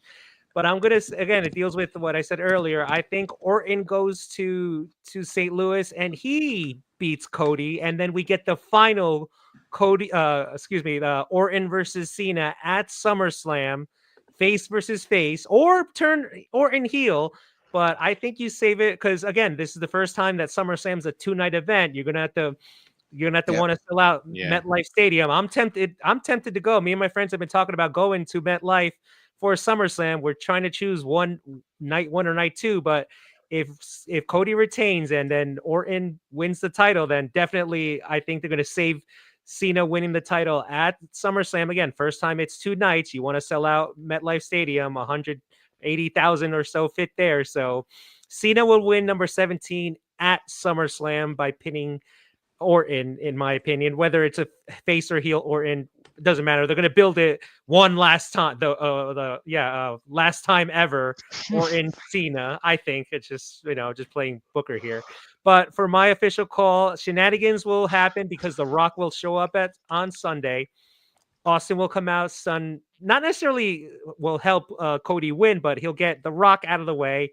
Then the attention will go back to Cena and Cody will retain his championship on Sunday. All right, and just to add on to this, make this what you will. Backlash, there's only 2 people advertised for Backlash right now, Randy Orton and John Cena. So use that information as you will. This guy threw in a $2 super chat, says, where's that contract signing for this match, you son of a bitch? Why did you even have to say that? Watch it happen on Friday. It happen on Friday. We'll settle for a pull-apart brawl. Contract signing with a pull-apart brawl. Thanks a lot, this guy. Well, go ahead, this guy. Just give us your thoughts so we can get out of here. Go ahead. I was just gonna resist. All right. So I'm gonna go kind of piggyback off Oathman. So last year, I understand everybody wanted Stone Cold to come out to do the rescue and save, but like backstage or out universe, whatever you want to see it as, makes more sense of Taker being the one that comes out to help support Cody to finally win the World Championship, because he did it for Austin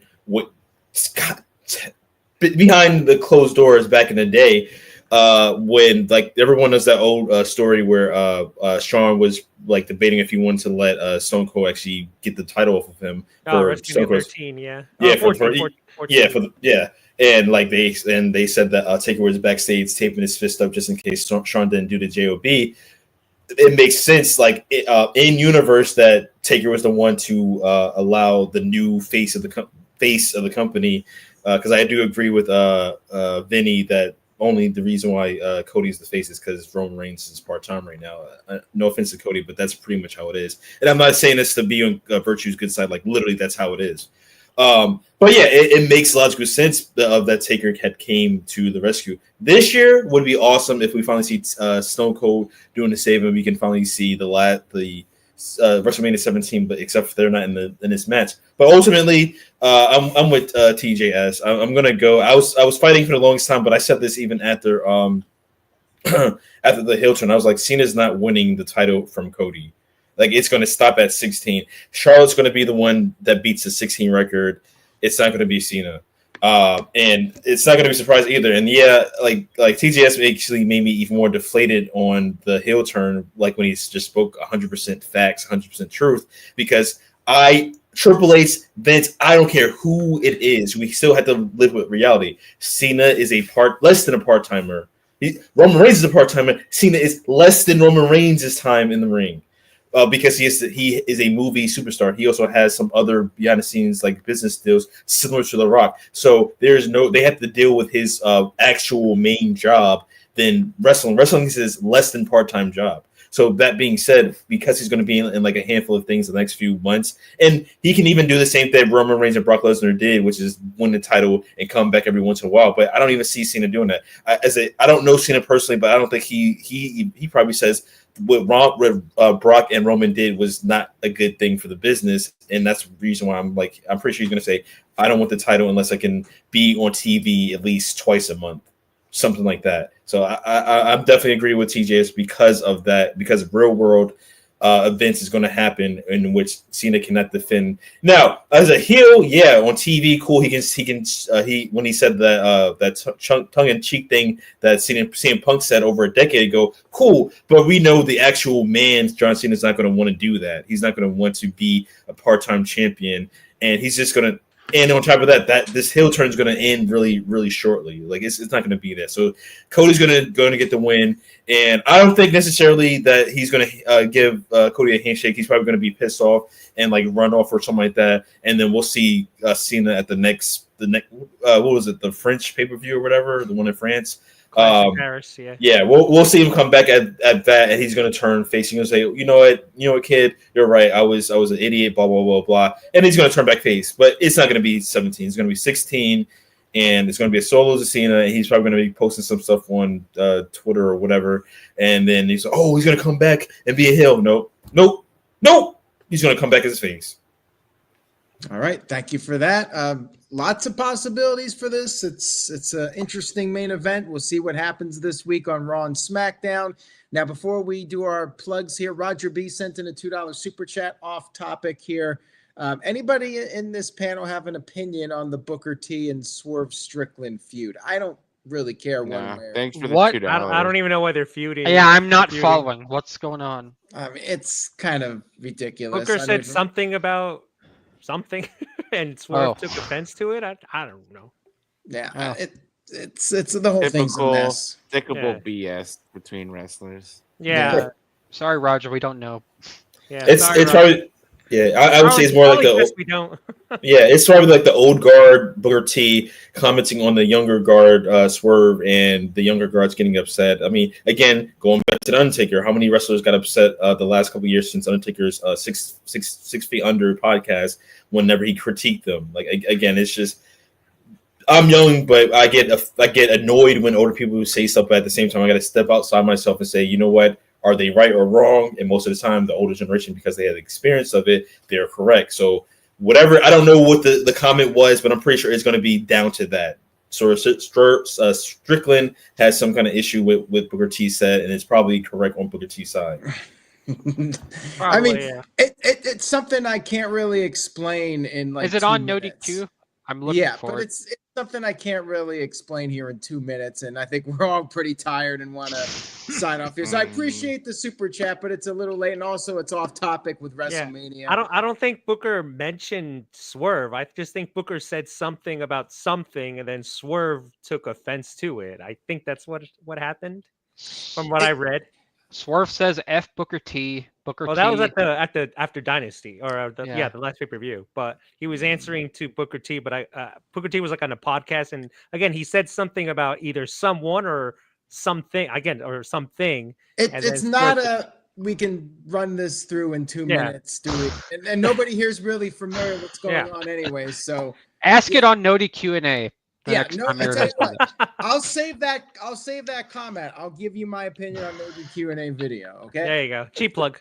Yeah, cheap plug for that. That's going to be Thursday night, and I encourage anybody. Here, Roger B brought this up here, but again, this is a complicated topic and a lot to discuss with that. Something we're not going to be able to do here in 2 minutes and fill everybody in on it. But Thursday, I'll give my take on it.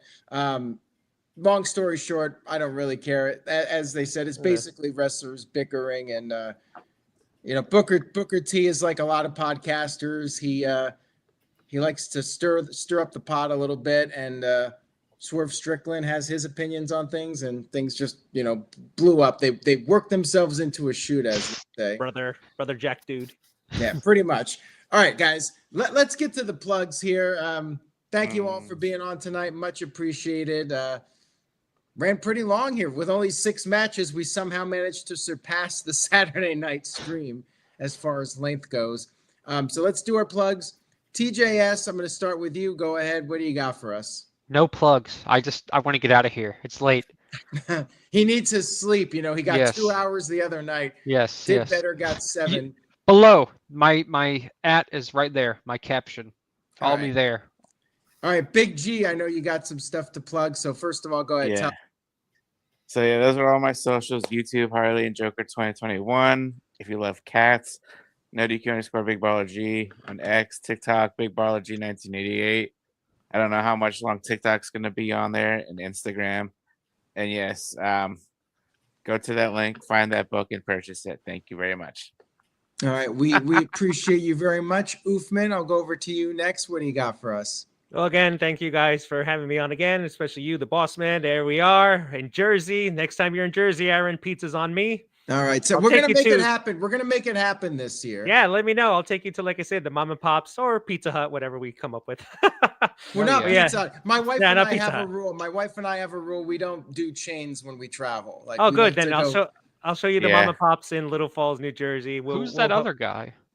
No, he's another fan of the site. Another fan of the site. We had a quick little meet together at a local shop that Aaron actually suggested. So thank you. And unfortunately, it's closed. But like I said, I'll take you to a local place here near my house. Absolutely honored to host you. And just check out my channel, youtube.com/Oof Entertainment. Talk wrestling, talk pop culture. I'm going to do a state of AEW coming up because I have a lot to say about a product that I absolutely love. I've been watching it since day one, but there's a lot to discuss about it. But again, thank you, gentlemen, so much. It was an honor and can't wait to do this again. All right. Thank you for that. Ian, I've had Blaze Pizza before. It's pretty good. It's the build your own, right? I think anybody familiar with that one? I think that's one. It is. Yeah, it's a build your own pizza place. Yeah, that one's pretty good. It's kind of like, Subway where you just tell them what you want on and they throw it in there. It's a good place, good chain. All right, let's go over to This Guy Experience. Thank you, This Guy. Go ahead with your plug. If I mute myself. My wife, Heather Crochet Corner, she does different things. She's been busy with a couple projects, so none I can really show, but I have a couple plushies that she created here. Once I get back on the screen, I'll show you guys real quick. I guess, show me back on the screen real quick here. If I can. Okay. Dinosaur, as you've seen in that picture, little turtle as well, as you've seen in that picture as well. Oh, that's so cool. Yeah, she's pretty good. And then to end it, a quick pizza talk. Marco's Pizza is the main thing I eat when I watch pay-per-views, sometimes Domino's. And I'm from New York originally, so different chains, but there's no individual mom and pop chains where I live now. So I mean, I'll just that's my choice for pizza. And thanks again, Aaron, for having me on. I love doing these predictions. It allows me to let loose. And like I said before we got on, the only person I talk to about wrestling is myself and my wife. So I can talk to other people. All right, TJS, come on, man.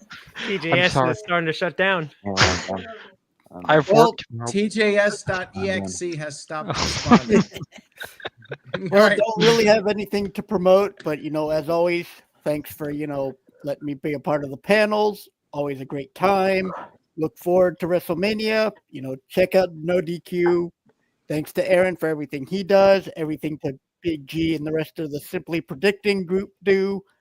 And I mentioned it last night, but I'm actually going to be at Saturday Night Main Event, so I'm hoping to get probably some sort of NoDQ shirt or something ordered before then. And I don't know if I'll be on TV, but maybe there's a chance I might be there. But I'll definitely post pictures and things like that once I'm back. But it should be a great time, and I look forward to Mania and glad to be part of this group.